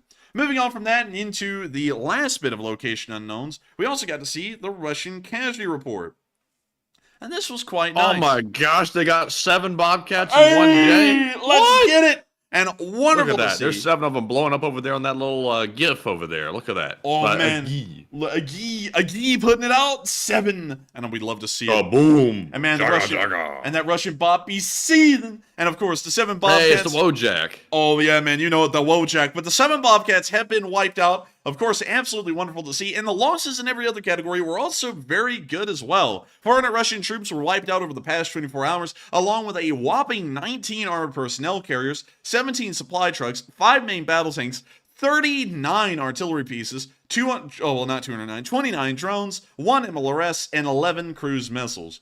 Overall, the last 24 hours have proven to be quite good for the Ukrainian army in being able to inflict losses on the Russian forces, and hopefully this will be able to continue as the more losses they are able to inflict, and most of these are most likely coming from the Robotyne axis, hopefully the quicker they'll be able to push through those lines and make it towards Tokmak. But one can only hope, and we'll be waiting for more news to come out, hopefully promising news showing Ukrainian advances in the area of Robotyne. But moving on from that, now of the area of the location unknowns and on into the northeast, we also got to see around Kuzmivka a CV-90 on the front lines. We've heard that these are in operation with about 2 brigades at least at this point. One of them is the 14th Kolodny Yar Brigade, and we are assuming that this one is most likely attached to that brigade. Nevertheless, we can see it driving around behind the lines, and of course the CV-90, in my opinion, is one of the best looking APCs out there. The Bradley's pretty good, but I think this one with its sleek lines and elegant appearance beats it just by a little bit. But moving on from that little picture and moving further on down the front lines, we also got to hear an amazing story from a formerly occupied area here around Balaklia of a lady that kept some Ukrainian soldiers safe for months until the area was liberated. And so here is the clip. 3 of our boys got wounded really bad. We brought one of them to our kitchen right away. We took the other 2 the next day. We kept them inside the basement for 1 month and 3 weeks. Russians would come asking, any enemies? I would say no enemies. 18 people would walk from house to house looking for them. I was so scared I would pass out. When they came to my yard, they fired through the window. They fired through my window, through the door. Any enemies, any U-crops. I said, no one is here, no one is here. Well, there are 3 of our boys in the basement. We endured. Then Russians came to us saying, move out, we will be living at your place. And I'm like, God, what should I have to do? 3 of our guys are here. What do we do to get them to Bielozerka? We figured it out. We had a car. We took someone else's trailer. We transferred one hidden in a sofa. We transferred the second one in the car. We said he was our father. He had a beard. We took him away. Anyway, we took him away. And the third one, his name is Zinnia. He was very scared. I said, Zinnia, I got my son's birth certificate. My son wasn't home. He got moved out with the grandchildren and the wife. He wasn't home. I said, let me take you away with my documents. I have my son's birth certificate. We took them out and hid them in the basement. We held them there in Bielozerka for another month and 2 weeks. On November 11th, our troops, Ukrainians, entered the town. And on the 12th, they came and took them away. They are all alive, and they are serving right now. Tima, Sorgia, and Zinnia. Sadly, I mispronounced all their names, butchered them completely. But still, they called me on the phone, Mom. They call me Mom. And then she laughs a little bit and looks like she might be crying a little. But still, an absolutely amazing thing that this lady did. Putting her own life in danger to save these 3 Ukrainian soldiers from going to a prisoner of war camp. Of course, this kind of stuff is very rare to hear about, and an absolutely heroic feat by this lady, and she should be remembered greatly for the massive achievement that she did of hiding 3 Ukrainian soldiers successfully until the area was liberated and they could be handed back over to the Ukrainian forces.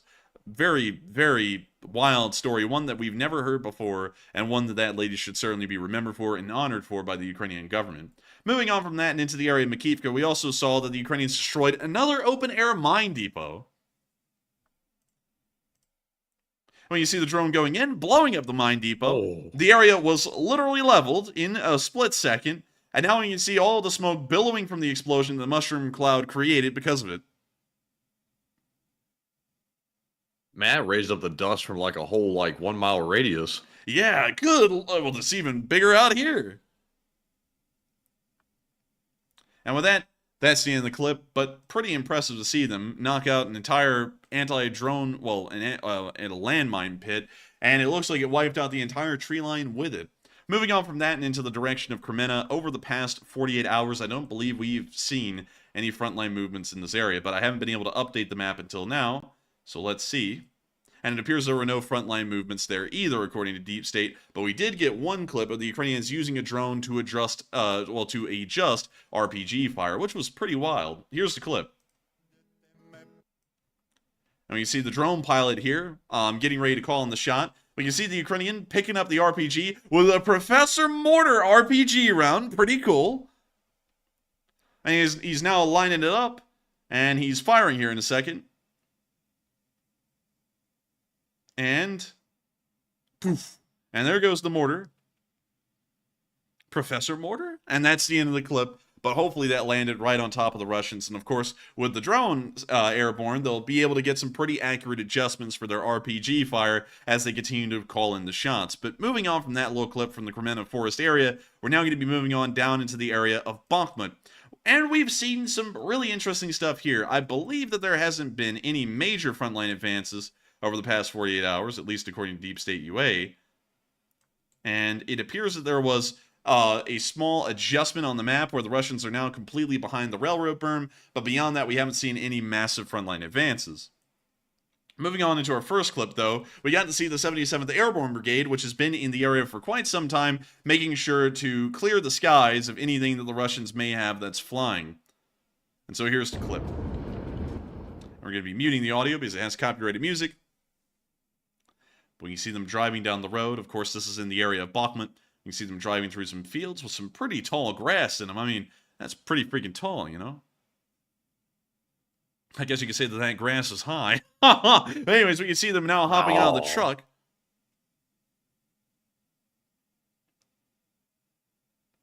And you see that they got their FIM 92 Stingers. Man, he's got the hardware. Man, he's got the piece.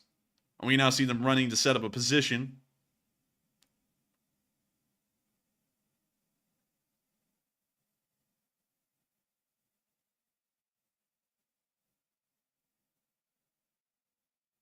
And we now see the Ukrainians talking about the Stinger and their job as an anti-air unit in the 77th.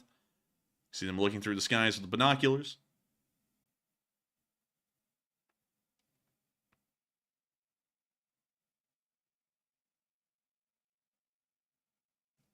We now see them moving through what appears to actually be the western side of Bakhmut and continuing to talk about their stories and experiences on the front line. Now see them walking through an area where there's a shell crater, most likely from a missile or artillery. And we now see him whipping up the Stinger, spooling it up, getting off a shot, which we're waiting for.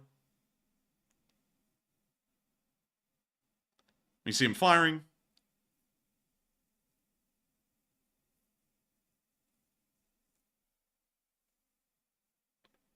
And we didn't really see the hit. I'm assuming it probably hit. But we don't really know for sure, so we can't confirm that. You can see him looking out into the distance with the binoculars. Dude, that's how blind I am, dude. That's how I read a book right in front of me, man. It's with binoculars. And we can see this Ukrainian soldier looking into the distance. We can see them getting a close-up of the Stinger. Man, they love their B-roll, whoever's made this video. Like, they're getting some cinematic shots of all the equipment. Oh, man, they do love that B-roll. We can see Bakhmut actually out there in the distance. In this clip, we can see him spooling up the Stinger, firing another one, and we can see another guy over there firing off his Stinger as well.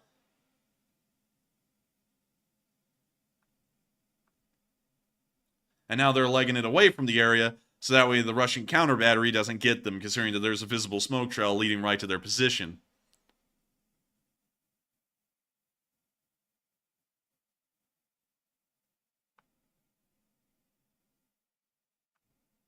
And of course, showing the Stinger again, but that's the end of the clip. Of course, huge credit to the 77th Air Mobile Brigade, which has been fighting in that area for quite a long while and really holding down the central part of the front line against any Russian advances, and also pushing into the city a little bit over the past few months. But moving on from that and down, well, actually back into the rear line area first, we also got to see something really interesting. Anti-drone nets. This is actually something that's existed in the area behind Bakhmut for months, since the Wagner PMC was the one to set these up. But these nets here, spanning in between the street lamps, is actually supposed to make it much more difficult for Ukrainian drone pilots to be able to hit their targets on the road. We see them showing these anti-drone nets, of course taunting the Ukrainians that they will probably not be able to knock out a single Russian vehicle on this highway. The Ukrainians took this as a challenge and then destroyed a tank right after that video came out. And so here's the clip.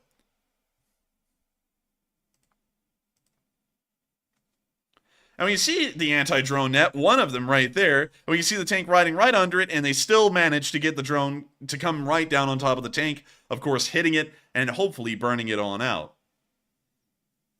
But there we go, a nice solid hit. We can see the explosion over there, and we can also see the tank brewing up immediately, letting us know that those anti-drone nets just don't really work. Which is a bit of a shocker. Not really. It's not a shocker, but, you know, always got to make it a little bit climactic for some reason. Moving on from that, we're now moving down into the area of Verbove, where we also got to see a Russian BMP hit a mine.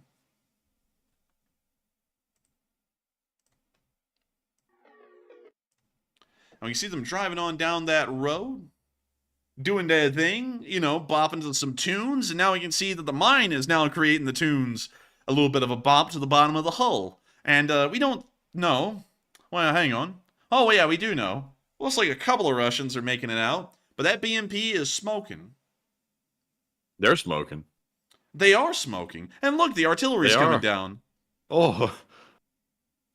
Well, what That's what happens when the Russians really have to think really hard about their strategies and tactics. They can just, like, walk around smoking with the smoke coming off their head and stuff. Like, this is the natural Russian. Man, I gotta tell you, man. the natural Russian, he do be a little heated, you know what I mean? Oh, and we can see the other BMP back there going, they know just enough to be dangerous. Oh, yeah, yeah. And we can also see the other BMP back there, Matthew, going, nah, I'm good. And we can see it actually taking a turn. Look, it's like, nah, I think I'm okay. It's going to back up and just leave. But with that, that's the end of that video. Of course, wonderful to see. And moving on from that and on to our next bit of news down near Ozrenivka, we also got to see Russian forces getting hit incredibly hard down in that direction as well. This was done by the 93rd Kolodny Yar Brigade, of course, the fighting 93rd, the ones who were famous for breaking through north of Balaklia. See the Russians firing their mortar here. And of course, grouping up to try and load the next shell and adjust the mortar's fire. And that's the mistake. The FPV drone is coming in now, and it's just too late. Hits right onto the mortar pit, knocking it out. And also setting off the ammo. Well, that's some strong burning ammo right there. It's like a firework. Man, call that thing Big Daddy, because it's a firework. Like, Zoink Scoop, I think the ammo went up. Ruh-roh, Raggy, burn off. And we can also see another Russian pit that's about to get hit, and that rhymes. And here it comes. They're going right into the pit, hitting it, and knocking it out as well, sending the ammo sky high, a light, and probably sending the Russians sky high as well, or more so, down into the depths, as you all know.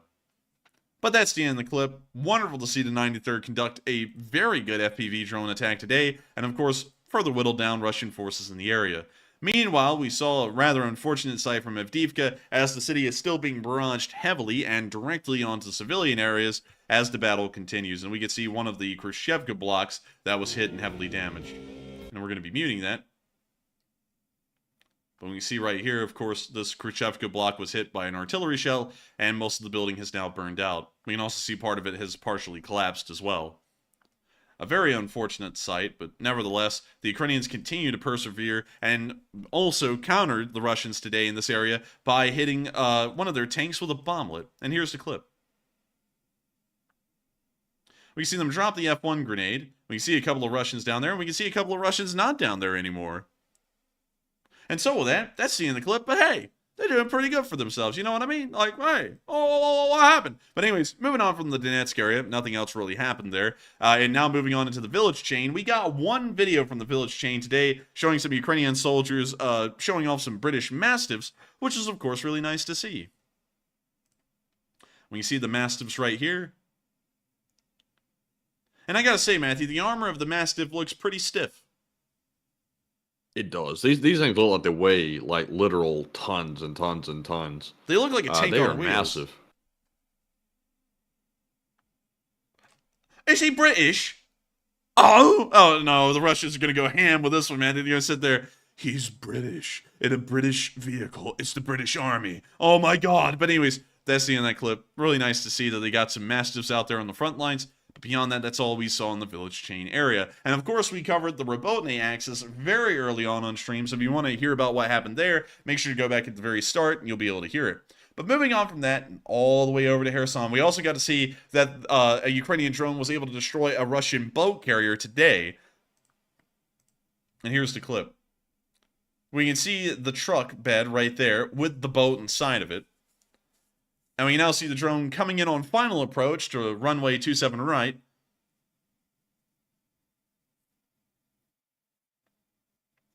And we now see it coming on in. Hitting the boat and the boat carrier. It's setting it all on fire, and the Russians go running for the hills, as they usually do. They just came out of nowhere, just taking off. They were the little cartoon running noise. You know, as they're running. Like, Zoink Scoop, we got a battle. Ruh-roh, Racky, floor it. But anyways, that's the end of that clip. Now the Russians have lost their prized metal bass boat. That's a big loss for them, because that's probably like their best little boat they have. When the aliens come to Earth, the only thing they'll see is the mighty pyramid down by the Mississippi. I don't know. I don't know how the song goes, but y'all know it's a Bass Pro Shops. Anyways, moving on from that. And now moving on down into the port of Sevastapol, we also got to hear the British Ministry of Defense decided to throw in their 2 bits on what's been happening to the Black Sea Fleet in that area. And so, let me read y'all this little report. The Russian Black Sea Fleet, BSF, which sounds like some kind of a Korean pop band, has suffered a series of major attacks in recent weeks, culminating in strikes on its headquarters on the 20th and 22nd of September 2023. These attacks have been more damaging and more coordinated than thus far in the war. The physical damage of the BSF is almost certainly severe but localized. The fleet almost certainly remains capable of fulfilling its core wartime missions of cruise missile strikes and local security patrols. It is, however, likely that its ability to conduct wider regional security patrols and enforce this de facto blockade of Ukrainian ports will be diminished, which was the important part the Ukrainians were trying to secure. It also likely has a degraded ability to defend its assets in port and to conduct routine maintenance. A dynamic deep strike battle is underway in the Black Sea. This is likely forcing Russia into reactive posture, whilst demonstrating that Ukraine's military can undermine the Kremlin's symbolic and strategic power projection from its warm water port in occupied Sevastopol. And as we can see, the British are largely echoing everything that we've been saying over the past few days about what's been going on in Sevastopol. The Russian Black Sea Fleet is heavily limited and severely weakened from what it really was at the beginning of the war. And so with that, we're now going to be moving on from the port of Sevastopol and Crimea, and now we're going to be moving up to Kyiv for a speech from President Volodymyr Zelensky here on the 580th day of the war. And so, without further ado, here is the speech.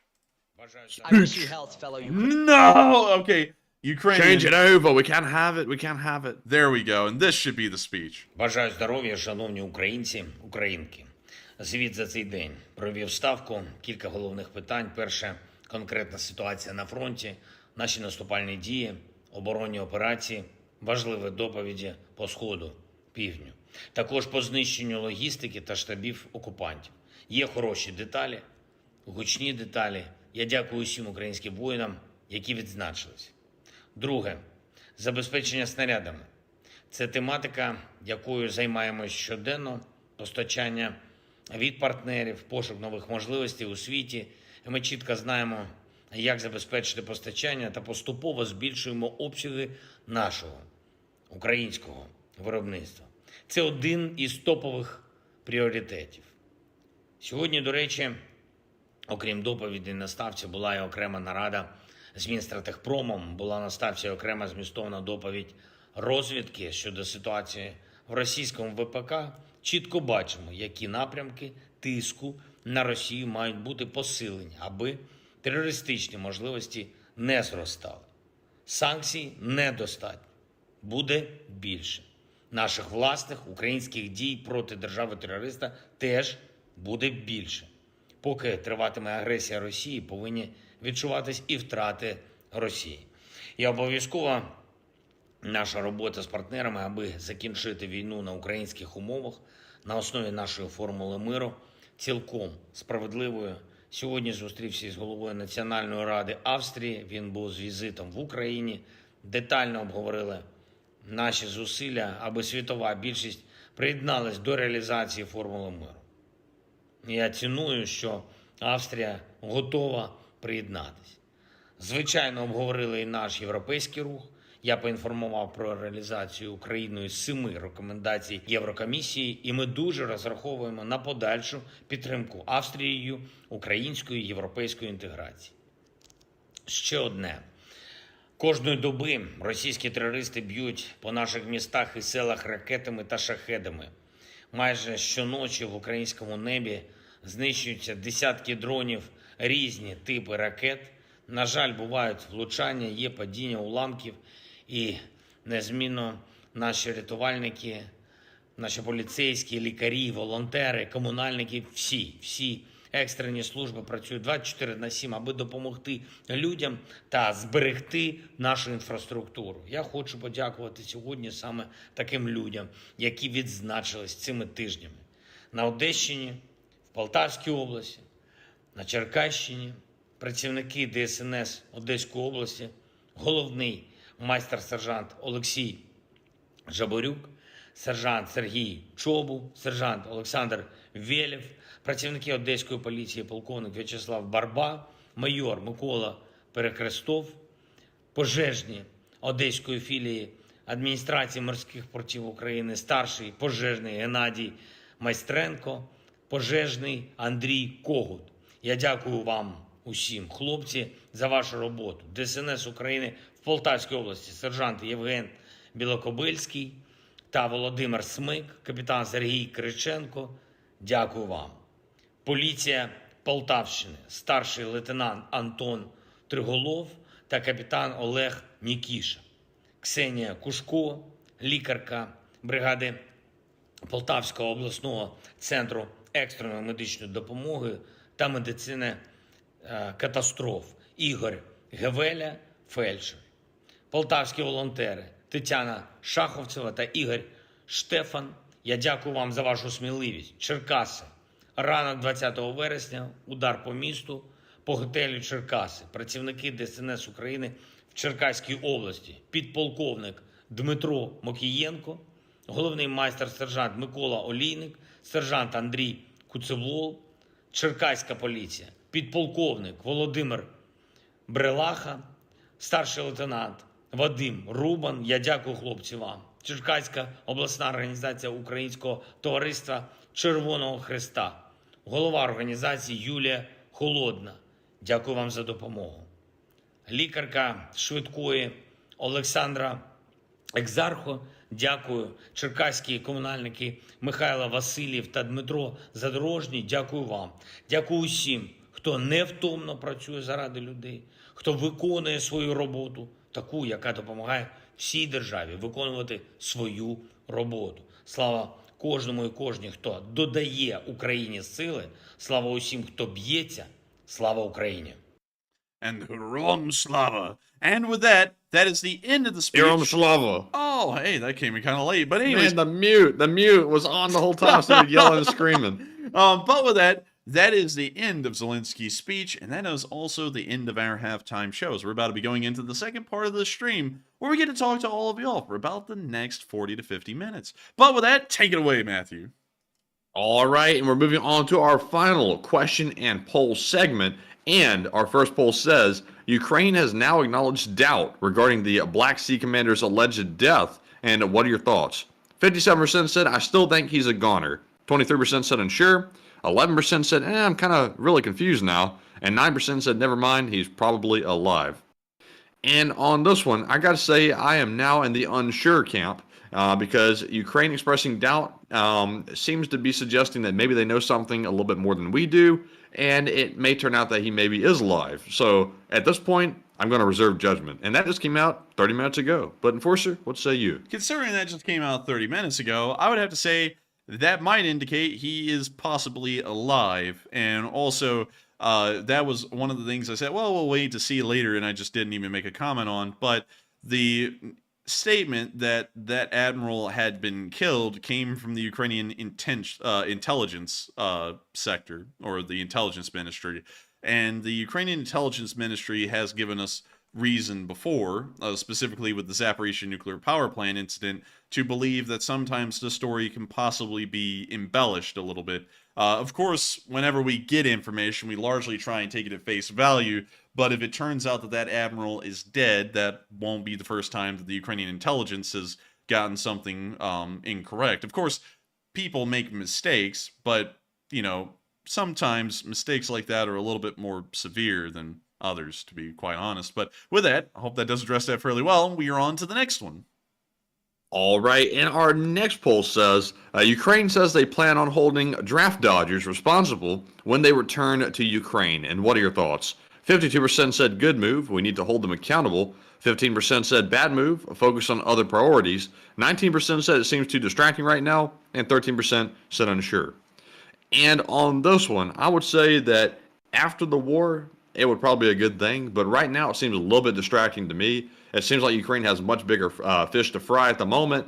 But if Ukraine can handle it, and, you know, it's totally up to them if they can handle the load or not, I guess they can go after them if they choose. But Enforcer, what say you? I would have to say I honestly kind of support that decision, because if you flee your country when you were supposed to be serving on the front lines, you know, that is largely treason for the most point. And I know a lot of people are about to say, well, what about the Russians? Well, it's always applied unfairly.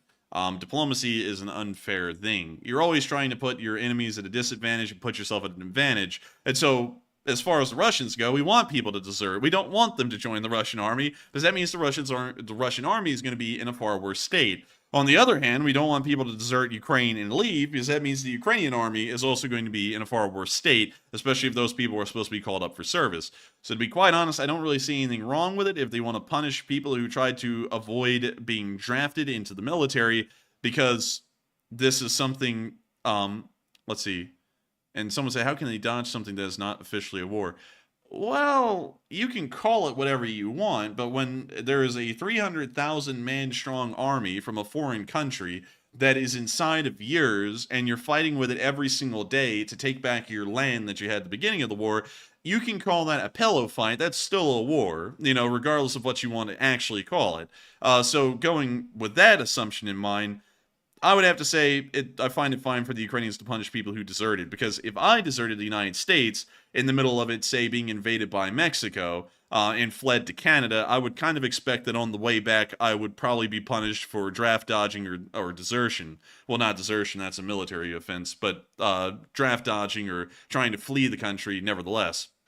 And so with that, I hope that does address that fairly well, in my opinion. And with that, we are on to the next one. And with that was our last poll for now. So we are moving back into our Super Chat questions. And up first, we have a $20 donation from Dan H, as well as a $20 donation from Keymaster and Airplane Flyer. And a big shout out to Dan, Airplane, and also Key, very much for the support, and we do appreciate it very much. And thank you very much for keeping the entire operation afloat and running. And Enforcer, what say you? And thank you to Dan H, Airplane Flyer, and Keymaster for the support. All three of y'all threw in support without a comment, but the support does mean a lot. It helps this channel to keep on rolling day in and day out, and if it wasn't for folks like y'all who supported this channel, we wouldn't be able to make it possible. We do this as a full-time job, 60 hours a week. Well, actually, I do it 60 hours a week. Matthew does it about 40 or so. And then we also do law school on top of that. We show up usually to law school at 8 in the morning and leave at 3 in the afternoon. And so we largely spend our entire lives working on something, whether it be school or this. And I got to thank y'all for y'all's support, because y'all going out of the way to decide that this channel is worthwhile to support helps us be able to keep doing everything that we're doing, both going to law school and doing this full time, and y'all make it possible. And I got to thank y'all so much once again, because if it wasn't for folks like y'all who supported this channel and help us to keep it running, it wouldn't be possible for us to be here each and every night. I make no pretense that I'm not doing this as a job. We do this as a job. We've been doing this as a job since the first day. And that's how we have to do it. There are bills to pay. Life isn't free. We have to pay for rent. We've had to pay for rent ever since we, turned 18. We've had to pay for rent to live in our parents' house. We pay for everything. We pay for our car's maintenance. We pay for tires to be replaced. We pay for our tuition. We currently have student loans. And y'all's support helps us to make sure that we can repay the student loans, and we can make sure to pay every other bill that we need to in the background to be able to do this as a job. And if it wasn't for folks like y'all, we wouldn't be able to do this. We wouldn't be able to spend 60 hours a week doing it. We would have to find other jobs, and that means we wouldn't be able to do this. And so thank you to so much to all three of y'all once again for support, because while y'all didn't throw in comments, y'all's support helps us to keep on making comments on this war and to be able to try and keep people's attention on Ukraine as best as we possibly can. And so with that, thank you so much once again. I hope that does address that fairly well. And with that, we are on to the next one. All right, and up next we have a $20 super chat from Tom Exman. And thank you very much, Tom, for that support. He says, here's some help for you guys for the amounts that Google/YouTube took out of last Sunday's fundraiser super chats, and hope others help this tonight too. And thank you very much, Tom. That's kind of you. And thank you so much, Tom. That is incredibly kind of you. That's something that actually freaked me out on Sunday, because when you run a YouTube fundraiser, it's automatically supposed to shut off the super chats. Like, you're not supposed to be allowed to super chat. Bless you. But you're not supposed to be allowed to super chat when a fundraiser's running. Like, YouTube should be cutting that off. And then they didn't. And so people started throwing in super chats, and we were like, what? And we were like, they're not supposed to be doing that. They're not allowed to do that. And so then we had to figure out what to do, and we just decided that every single super chat that came in, we would just then donate straight into the fundraiser. Luckily, there wasn't that many of them. We actually managed to, I think there was only like $110 that came through Super Chats, and we just threw that all right into the fundraiser immediately. But I got to thank you so much, Tom Exman, for covering for us and making sure that we didn't take actually, it was about like a $20 or $30 loss that YouTube took out of the Super Chats. But still, thank you so much once again for support, Tom, and helping this channel to keep on running, because folks like you have been helping to make it possible day in and day out, and if it wasn't for folks like you who support this channel and help us to keep it running, who would? And so with that, thank you so much once again and helping this channel to keep on running, and with that, we are on to the next one. All right, and our next super chat goes to Flash1, who puts in a $20 donation. And thank you very much, Flash, for that support. And he said, great to see it, and great to see it. And bring on the Abrams, and keep up the great work, and please take a chat question. And thank you so much for the support, Flash. Your Flash is using one of my lines. Great to see it. Great to see it. And also, I can't wait to see the Abrams on the front lines. They're going to do really good. I'm sure they'll do about as good as the Challengers and Leopards have so far. And if they're going to do that good, that's pretty freaking good. You know, they may have the Ukrainians may have lost a few of them. I think 1 or 2 Leopards completely, and then 1 Challenger. But nevertheless, they are still doing amazing work on the front lines compared to other kinds of Soviet-era main battle tanks. And I cannot wait to see them there. And so, thank you so much once again for the support, Flash. And we will try and keep up the great work. Your support will help us to be able to do that. And we will make sure to get a live chat question. So with that, what do we got? And this live chat question goes to I Am, who says, have either of you seen the documentary Superpower that Sean Penn helped produce about Zelensky and the war in Ukraine? And I personally haven't seen it yet, but the trailers and also the pictures of it looked pretty interesting. And also, it's supposed to have pretty good ratings as well. But Enforcer, what say you? I actually haven't seen it either. We've been so busy lately with everything, law school and this together, that we haven't really had time to do anything. We're getting about 4 hours of sleep right now, each and every day, usually on the brink of exhaustion. Well, actually, we are actually just flat out exhausted, I believe, at this point. But so sadly, we haven't even had the free time to watch it. And I don't know if we'll have the free time here within this next week to be able to, but I can't wait to see it. And hopefully I'll be able to watch it and tell y'all what I think about it. But still, thank you so much once again for support. I hope that does address that fairly well. And with that, we are on to the next one. And the next one goes to Margaret Hemsley, who puts in a $15 donation. And thank you very much, Margaret, for that support as well. And you got, goodness gracious. I'm seeing some things in the live chat there. I'm like, good Lord. But Margaret says, this is to pay you back for Sunday, and you always have my love and support, and please take a live chat question. Thank you so much, Margaret, for the support. And thank you for saying such kind things as well. It means a lot to us that folks do enjoy this channel and give us all of their love and support, because we put literally every single free time we have into this. This has been my life for 580 days, watching this war unfold every single hour nearly of every single day throughout the history of the war. Since the first day, we've been here covering it. And I got to thank you so much once again for support, Margaret, and helping this thing to keep on running. And thank you for paying us back for Sunday, because of course we took a little bit of a hit, but of course it's a hit I would have been more than happy to take, even if people didn't even reimburse us for it. The support went straight to Razom, and hopefully Razom will be able to help save the lives of people in Ukraine. But we will make sure to get a live chat. And so with that, what do we got? And the live chat question goes to Shannon Newman, who says, when will Putin threaten to nuke the LSA? Probably soon. Who knows? Oh, he already has. He probably has. I mean, remember way back at the beginning of the war, Matthew, it was like around like the 80th or 90th day. We saw that Russian guy giving a briefing, and he was using like our Google My Maps in the background. Yeah, I think I remember that. But you know, really though, like with all the like pro-Russian crap going around from some proclaimed pro-Ukraine YouTubers, you know, it seems like Putin's already had his little hand in the whole situation already. Oh yeah, you know it. Trying to drive nails amongst people in the community and split them apart and try and create false fights and arguments and problems over stuff that doesn't even exist. The information nuke. Yeah, that's largely what it is. And of course, the biggest enemy is going to be the ones within that tear apart the community. And, you know, that's already going on in the background. So I'm sure that the Lee Spring Army is already on the charts to be nuked, kind of like NAFO. NAFO is certainly high up enough that they're on some kind of a Russian watch list. And I don't know, maybe the Lee Spring Army is as well, because apparently we're well renowned. And so with that, thank you so much once again for support. I hope that does address that fairly well. And with that, we are on to the next one. And the next one goes to Green-Eyed Girl, who puts in a $10 donation and says, I had eye surgery last week, so I just listened, and I'm on chat this time. And welcome to the chat. And welcome to the chat. And also, I hope that your eyes are still green, green-eyed girl, after your eye surgery last week. It's pretty funny because your username actually ties into what kind of surgery you just had, which is pretty cool. Not a lot of people have something like that. So pretty cool to hear that you're just listening, and also welcome back to the chat. I hope that it went well and there was no complications, because I'm always scared of eye surgery of any kind. That's why I still wear prescription glasses, because it scares me, the idea of having a laser shot into my eye to adjust my vision. I don't know, something about that freaks me out. But still, thank you so much once again. I hope everything went well with that, and thank you for helping this channel to keep on rolling. And with that, we are on to the next one. And the next one goes to Lucas Sandlin, who puts in a 10 and says, "Dear boss, watching Zelensky in the Canadian Parliament, apparently there was someone in there who was ex-Waffen SS, and can you explain the super complicated history of the thing, and why did he commit war crimes?"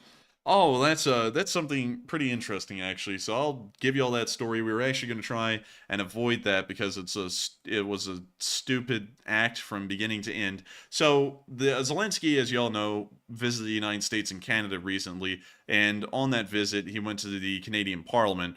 The Canadian Parliament brought in a couple of people. Well, specifically this one guy that we're talking about, and said, well, the Speaker of the Parliament, the Speaker of the House of the Parliament of Canada, stood up and said, "And we have a distinguished guest here that in the Second World War fought against the Russians, and he fought for Ukrainian freedom. Let's all give him a round of applause." And so everyone stood up and gave this guy a standing ovation. And it turns out that he actually was a member of the 14th Waffen SS in the Second World War. And he was well, here's the difference. This is something I have to explain. The Wehrmacht, which is the German armed forces, were Nazi, sure. And a lot of people nowadays want to make it sound like the Wehrmacht weren't that Nazi. Oh, no. The Wehrmacht was committing their own level of atrocities out there. But the Wehrmacht isn't on the level that the Waffen SS was on. The Waffen SS are the guys who were out there committing the atrocities that y'all hear about in the books, where Belarusian, Ukrainian, and Russian villages were just wiped off of the earth. They would kill everyone in the town, and then they would burn it to the ground, where nothing existed by the end of the war. Those were those guys. And the Waffen SS was not even a part of the German army. The SS actually fell under the direct control of the Nazi Party and under Heinrich Himmler, who was Hitler's right-hand man. So this guy being a member of the Waffen SS doesn't just make it, tough or bad that he was a part of the Nazi German army in World War II. This guy was a part of pretty much the political extremists that were committing the atrocities in Ukraine. And that wasn't, well, apparently they said that all of them were heavily vetted, all of the guests were, including him. But it wasn't brought up until after the parliamentary session. And then it was some kind of a Jewish community group in Canada brought up that this guy is actually known to have been a part of the 14th Waffen SS, and apparently he committed war crimes that put him on some kind of a register. So then the Canadian Parliament had to backtrack and then issue an apology for having the guy in there. And currently, I believe the Speaker of the House of Commons in Canada has resigned his position because of the oversight. But overall, it was something that I just find to be incredibly bizarre that they picked the guy. They vetted all of them incredibly well, and everyone in the Canadian Parliament said that they all most likely were, well, not most likely, they all were vetted incredibly well, so they would have had to have had a pretty good understanding of what this guy's background was, and nobody knows why in the world they brought him in, because the guy was a whole-on Nazi. I mean, in the United States, hell, he possibly would actually be brought in front of a court, even at his age right now, to be tried for war crimes. We've done that before a few years ago to guys who were in their 90s who were a part of the SS and were guards at Auschwitz. So I don't even know what in the world made them think that was a good idea to put that guy up there. But certainly something that was questionable to me, especially when I heard, before I even knew the guy was Waffen SS, they said, "Oh, we have someone here who fought for Ukrainian independence in World War II." And the history side of my mind went, wait a minute. There was no group of people that were fighting for Ukrainian independence that were in World War II, unless if it was on the Nazi side. And the Nazis were only playing the, ambitions of the people all over the world. I mean, the SS literally was the most, well, the SS was the most ethnically diverse unit in history, even up until this day. There were Indian members, there were Ukrainians, Belarusians. There were literally SS members from every single corner of the globe, including the United States. I think there was 1 or 2 guys from America, a few from Britain, a decent amount from France. I mean, they came from everywhere. And so, to hear that, I was like, oh, well, I was like, there were only 2 groups in the Eastern Front. There were the Nazi Germans and the Soviet Union. So which group was he in? And then it turned out he was with the Waffen SS, which was very questionable. Of course, that doesn't put a bad light on Ukraine, because the Canadians were the ones that picked this guy. The Ukrainian delegation didn't say, hey, let's give this guy a shout out. The Canadians said, oh, let's get this guy and bring him here and then give him a shout out in front of the Ukrainian delegation, which was a poor idea and a massive mistake. But that's the entire ordeal that went down there. It's, of course, made Ukraine look bad, but I don't really think that any blame should be thrown on Ukraine for that. That's entirely on the Canadians for picking that guy and then giving him a standing ovation. But with that, thank you so much once again for the support, Lucas, and asking an interesting question there, and I hope I was able to address that at the best I could. But with that, we are on to the next one. And the next one goes to Dark Warrior 137, who puts in a 10 and says, I think drafts should not exist, and grabbing a civilian who minded their own business their whole life because you picked a fight is crap, and no one supports the war. Grab a rifle yourself and fight for it. Well, that's a interesting standpoint. First, my country isn't under attack right now. And 2, I've signed up for the selective service. That's something that every male citizen in the United States has to do over the age of 18. So you kind of accept that living in the United States, there's a possibility that in the future, if everything was to be done. I think you might have misunderstood what he said. He said, no one supports your war with a question mark, and you said, grab a rifle yourself and fight for it. I think he's talking about the folks who enforce the draft.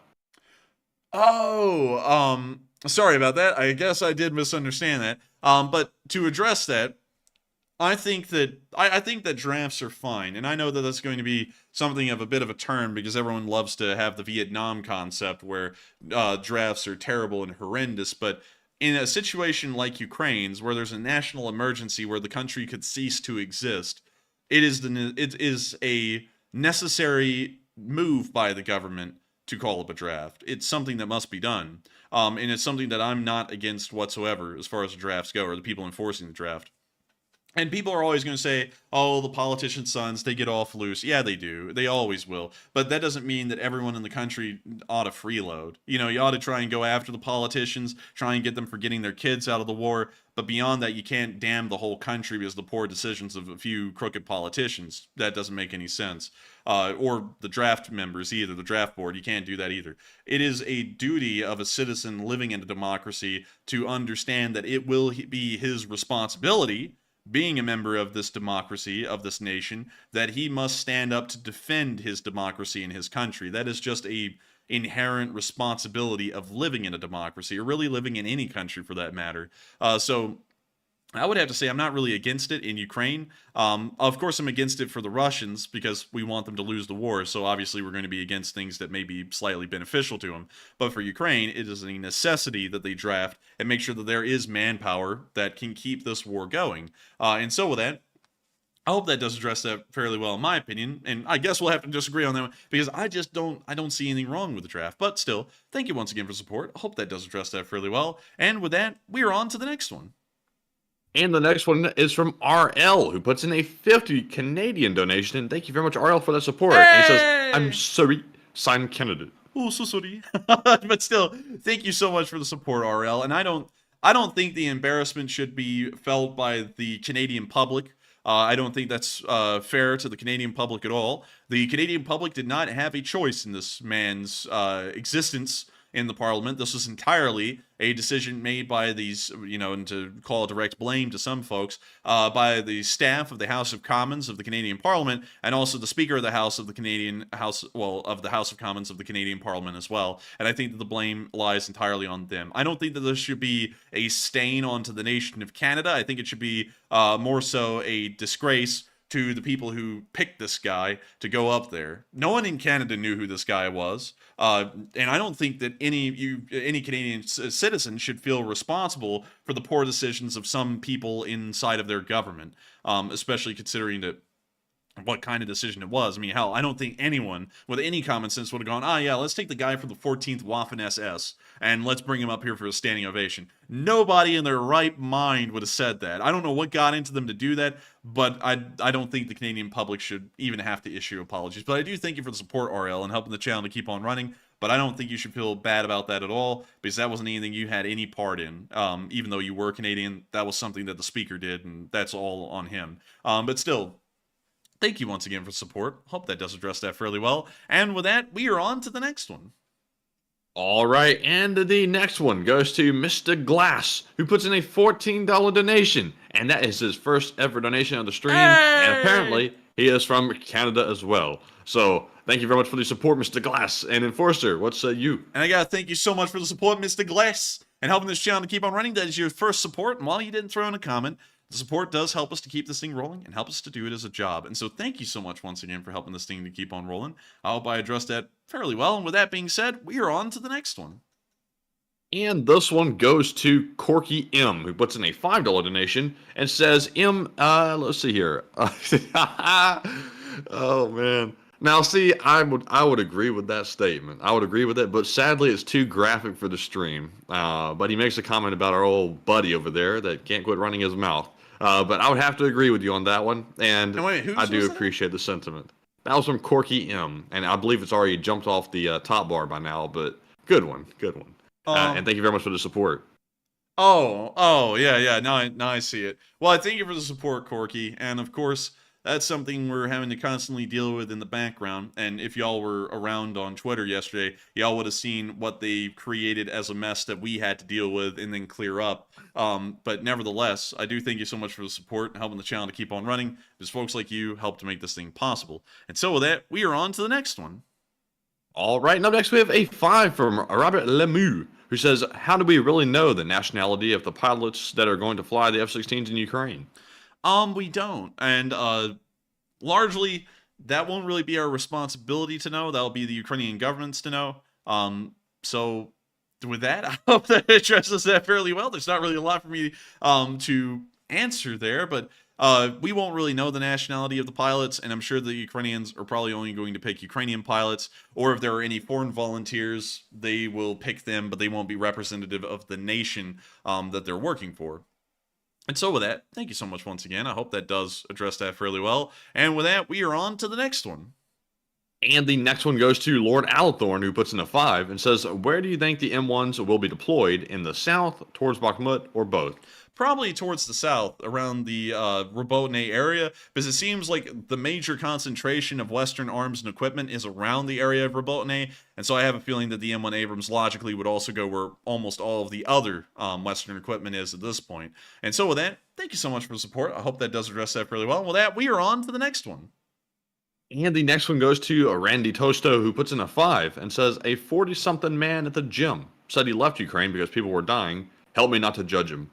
Well, I don't really think it's anyone's job to judge them. I think that's something more of a Ukrainian thing. And when I weigh in saying that people who desert a country should be considered traitors, that's more so for them. I mean, if someone runs over here to America, hey, that's on them now, and that's in between them and the Ukrainian government. My opinion is, if an American did that and America was in a similar situation, I would not be for that at all. I think that would be treason against the United States, but you know, hell, if they were able to escape the country and make it over here, that's their thing, and they can deal with that on their own. But, you know, some people can't handle it. My mom's actually of the mindset that she understands people who do that, because, you know, she talks about how back in the day, you know, there's a whole bunch of stuff going on with Vietnam, and even though she was a woman and you didn't have to be drafted to go to Vietnam, still scared the hell out of her, just the concept of the war going on over there and people just, you know, being called up to serve. But I think that's just a necessary requirement, you know, and people always go, oh yeah, well, why don't you be the guy? I'm not that guy right now, but I'll tell you this, I would probably be scared as hell. I would be shitting bricks if I got called up in a draft,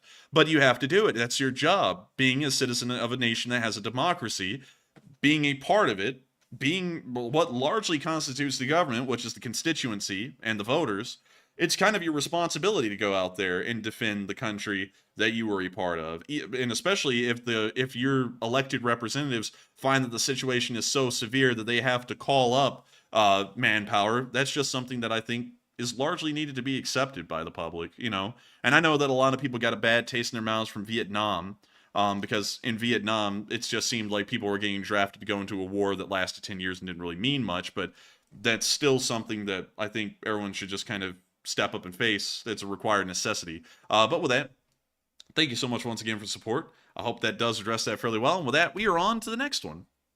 All right, and our next one goes to Lily Grover, who puts in a 5 and says, hello from India and Slav Ukraine. Hey, hello to India. It's quite a while since we've had anyone from India in the chat, but hello, Lily from India. Really cool to see. It's in 101 rupees, which is a really cool little currency symbol, man. He kind of looks like the Inner City logo on British trains a little bit.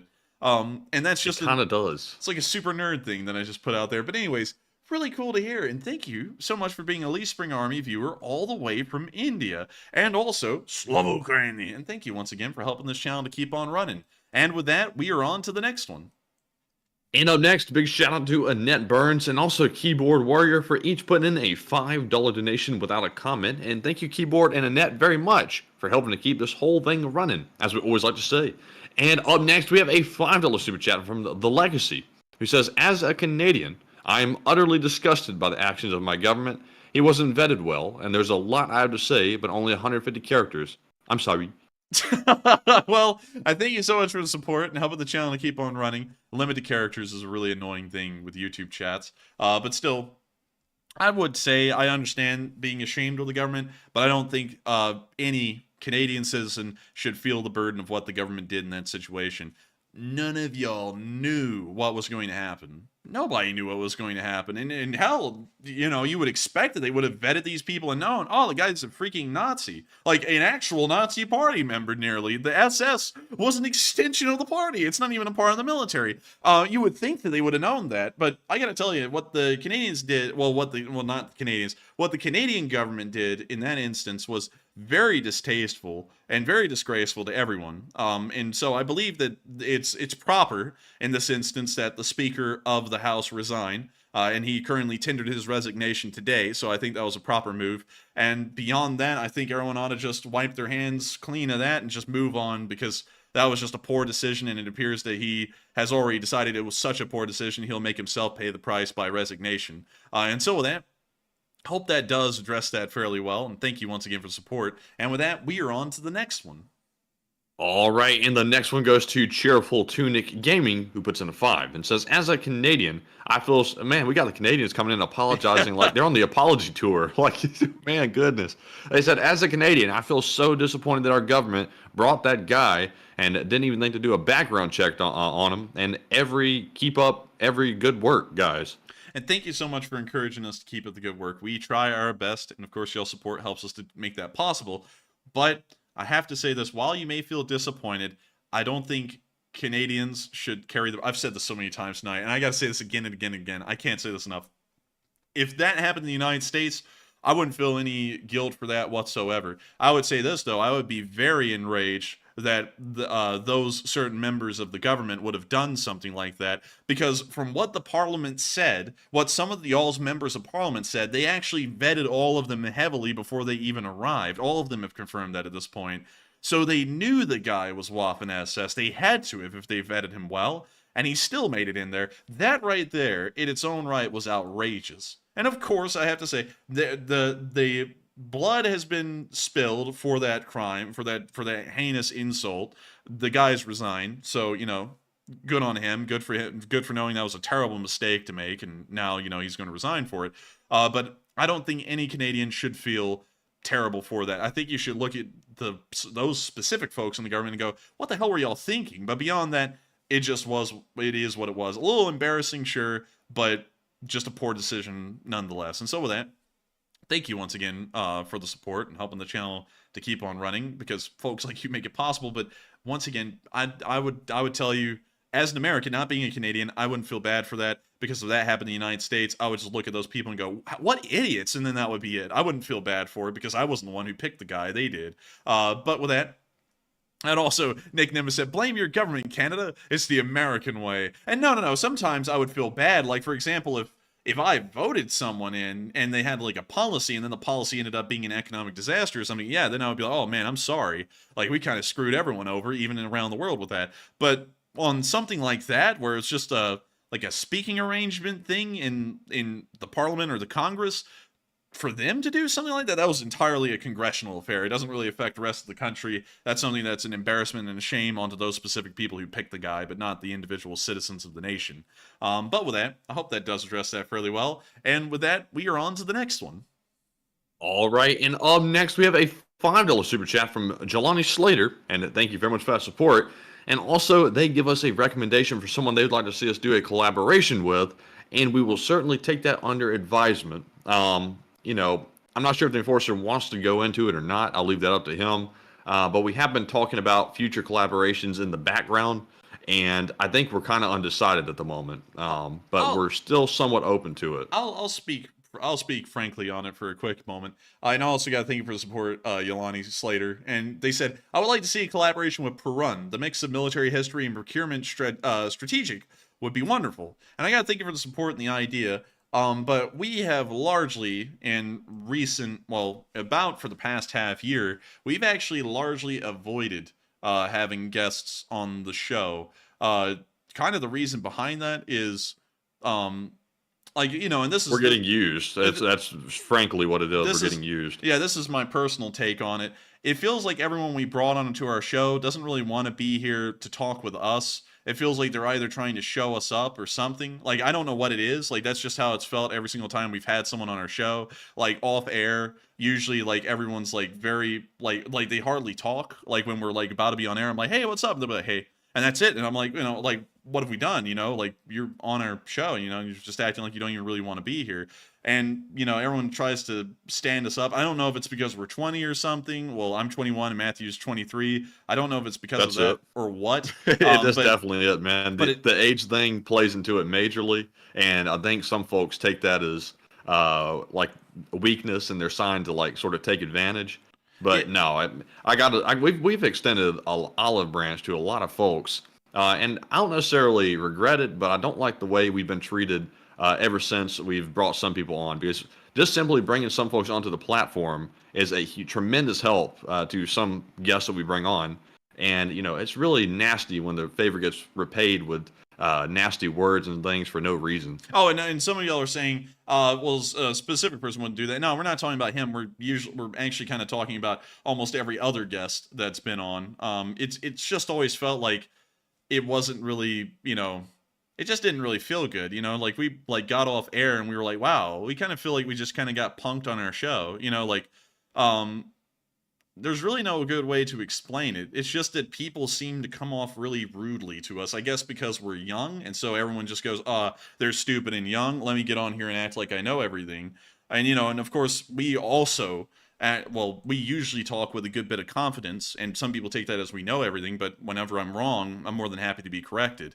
But, you know, when people come on and that's like their premise is to act like we don't know what we're talking about, it's like that's just kind of rude. And then, you know, also some of the treatment that we've gotten from some specific people after they were on our show, like one of them, not saying a specific name, but one of them has pretty much just completely stopped talking to us and even banned Matthew from their Discord server over a misunderstanding that wasn't even our fault. You know, it's like, well, that's just kind of rude. So, you know, we're not really a big fan of having guests on anymore because we've never really had a good experience except with Starsky. But beyond that, I don't know. We'll put it into consideration. We'll put it into the pot, and if we ever bring guests back on, we will see about it. But with that, thank you once again for the support. I hope that does address it fairly well. And with that, we are on to the next one. All right. And also, I see some folks saying, I don't like guests. You know, my thing is this. I personally didn't mind the guest. I thought they were all right. And first of all, I want to make it clear, Starsky, we're not speaking about Starsky. He was great every time he came onto the show. I think some of y'all know who we're talking about that we brought on, and we're not going to name them. We're not trying to cause a problem. It's just simply our preference not to bring on many more guests, and we've been discussing that in the background for quite some time. And it's just basically because we built a very good community here. The LSA is a very kind community. They obviously raise and help raise a lot of funds for charities to help Ukraine. and we don't want to feel like we're being taken advantage of by certain other people with ulterior motives coming on to promote their stuff, and their true intention is not to help out the cause. It's to come on and try to gain something for themselves. So, it is what it is, but we're not trying to cause a fight or a problem. It simply is what it is. That's our new preference, and that's what it's going to be. And but, also some people are saying that we should call these people out. That's not our intention. We don't go around on YouTube trying to create beef. But when people ask us if we're going to have a guest on, we've tried to be polite about, well, we're still being polite about it, but that's kind of how we felt with how guests have been. And that's kind of been why y'all have never seen guests back on. Some people have tried to take that, though, as people haven't wanted to be on our show. And we've actually gotten requests from people, even up until last week, of people wanting to be guests on the show. But with how it's gone every other time, we just don't really feel like it would be worthwhile. I mean, if people want to invite us on their show, we might consider that. But with people coming on our show, it's not, rather than Starsky, I got to make that clear, rather than Operator Starsky, it's never been that great of an experience. We always feel like we come out at the end either being punked or trying to be shown up on our own show, which just seems really, really rude, considering that usually we plug them a lot and hype them up before they even come on. But with that, we're on to the next one. All right, and we have one last super chat to get to, and this one goes to Keymaster, who puts in a $10 donation. And thank you very much, Keymaster, for that support, and there's no comment to address. And with that being said, we're moving on to our live chat questions. And up first, we have the Morse code decoders of the stream. We have Cliff Simonson, Mark Hodges, Earl Bernew, Paul Schultz, and Tight Lines LSO.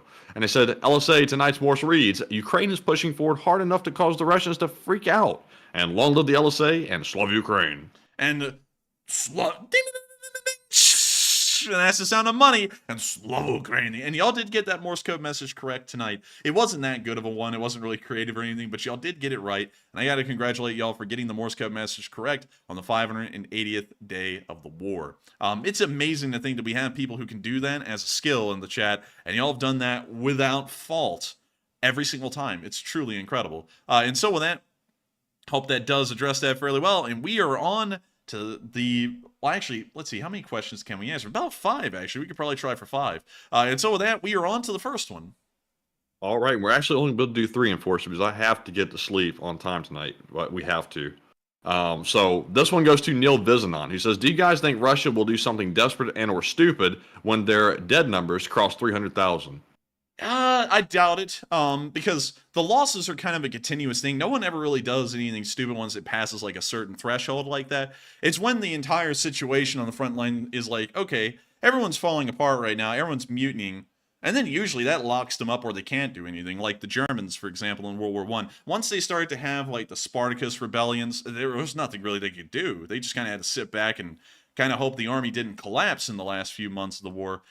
So with that, I would have to honestly say I don't think anything crazy is going to happen with continued losses, but it'll certainly degrade the abilities of the Russian army in the field. And so with that, hope that does address that fairly well, and we are on to the second to last question of the night. And this one goes to Wondering, who says, I was wondering, and they're always wondering, and they said, what is you and Enforcer's favorite non-U.S. gun? Past or present usage. HK-416. Oh, man. It's a 2. What the hell are you talking about? Let's see. My favorite gun outside of the United States. The FN FAL. It's a Belgian rifle. It sticks out pretty good. Heard great things about it. Let me show y'all one. Because some of y'all may have not heard of the FN FAL, and if you haven't, have you been living under a rock? That's what most people say to us. But here are all of the, well, actually, these are all the L1A ones. Well, most of them are, and then you have the Kavera 1 at the bottom, which was the German L1, well, the German FAL. But still, moving on from that and just trying to cover the rifle. Love these things. I think they're amazing. A lot of countries still use them in the modern world. They're a great rifle, and just a very unsung hero of the battle rifle world. I think it's the best out there as an international rifle. Hell, I'd even say for a battle rifle with a .308 caliber, it's probably the best there is in the world. You know, it's a damn good rifle. And so with that, I hope that does address that fairly well. And we are on to the final question of the night. And so, who is the lucky last person who threw in the lucky last question of the night? And real quick, we have a 5 from Dark Warrior 137, who said, my previous comment on the draft was meant in the context of an offensive war, and defensive wars are a bit of a desperate situation for all involved. Oh, yes. I thank you for clarifying that. I would have to agree. Offensive wars you can't justify a draft for an offensive war. That's like a voluntary undertaking of a country. In a defense, though, I feel like drafts are a necessity in a defensive war, and that's something that I didn't clarify earlier. That it's a great thing to clear up. If an offensive war happens, like if the United States goes, "Hey guys, let's go to war with China," and then we just go to war with them and we declare war on them, I don't think that a draft can be justified in that kind of situation because it doesn't make any sense. Like, that's a war that the government voluntarily undertook, and then they're fighting. Now, for example, with wars like World War II, where we were attacked by the Empire of Japan, that's a totally different story. It's a defensive war at that point. Draft is a necessity, and I think it's a very important thing to have. So I thank you for saying that, because that allows me to clarify something, and that also clarifies what you mean, and I'd certainly have to agree with you on that. In offensive wars, drafts don't make any sense at all from a moralistic perspective. But still, thank you so much once again for throwing that in and also clarifying that, so that way I wasn't just completely misreading that comment there. But with that, that is the end of tonight's stream. I have to thank all of y'all so much once again for watching tonight. It has been an absolute honor to run the stream for all of y'all. 7,000 of y'all tonight at the peak. 30,000 of y'all over the entire length of the stream. If y'all have enjoyed and have just discovered this channel, make sure to subscribe, because we run these streams 6 days a week, every single day except for Monday at 10 p.m. Eastern Time, and on Sundays, every single Sunday. You can always count on us to run a fundraiser for a nonprofit that's been operating in Ukraine and helping to save lives. And so with that, thank you all so much once again for watching. Good night, good luck, take care, stay safe, Slava Ukraini, and long live the Lee Spring Army. The Lee Spring Army never dies. And good night, LSA. See you all tomorrow. Thanks for another great stream, and of course, Slava Ukraine, Herum Slava, Jaga Jaga. Yes. The Lee Spring Army sends its regards.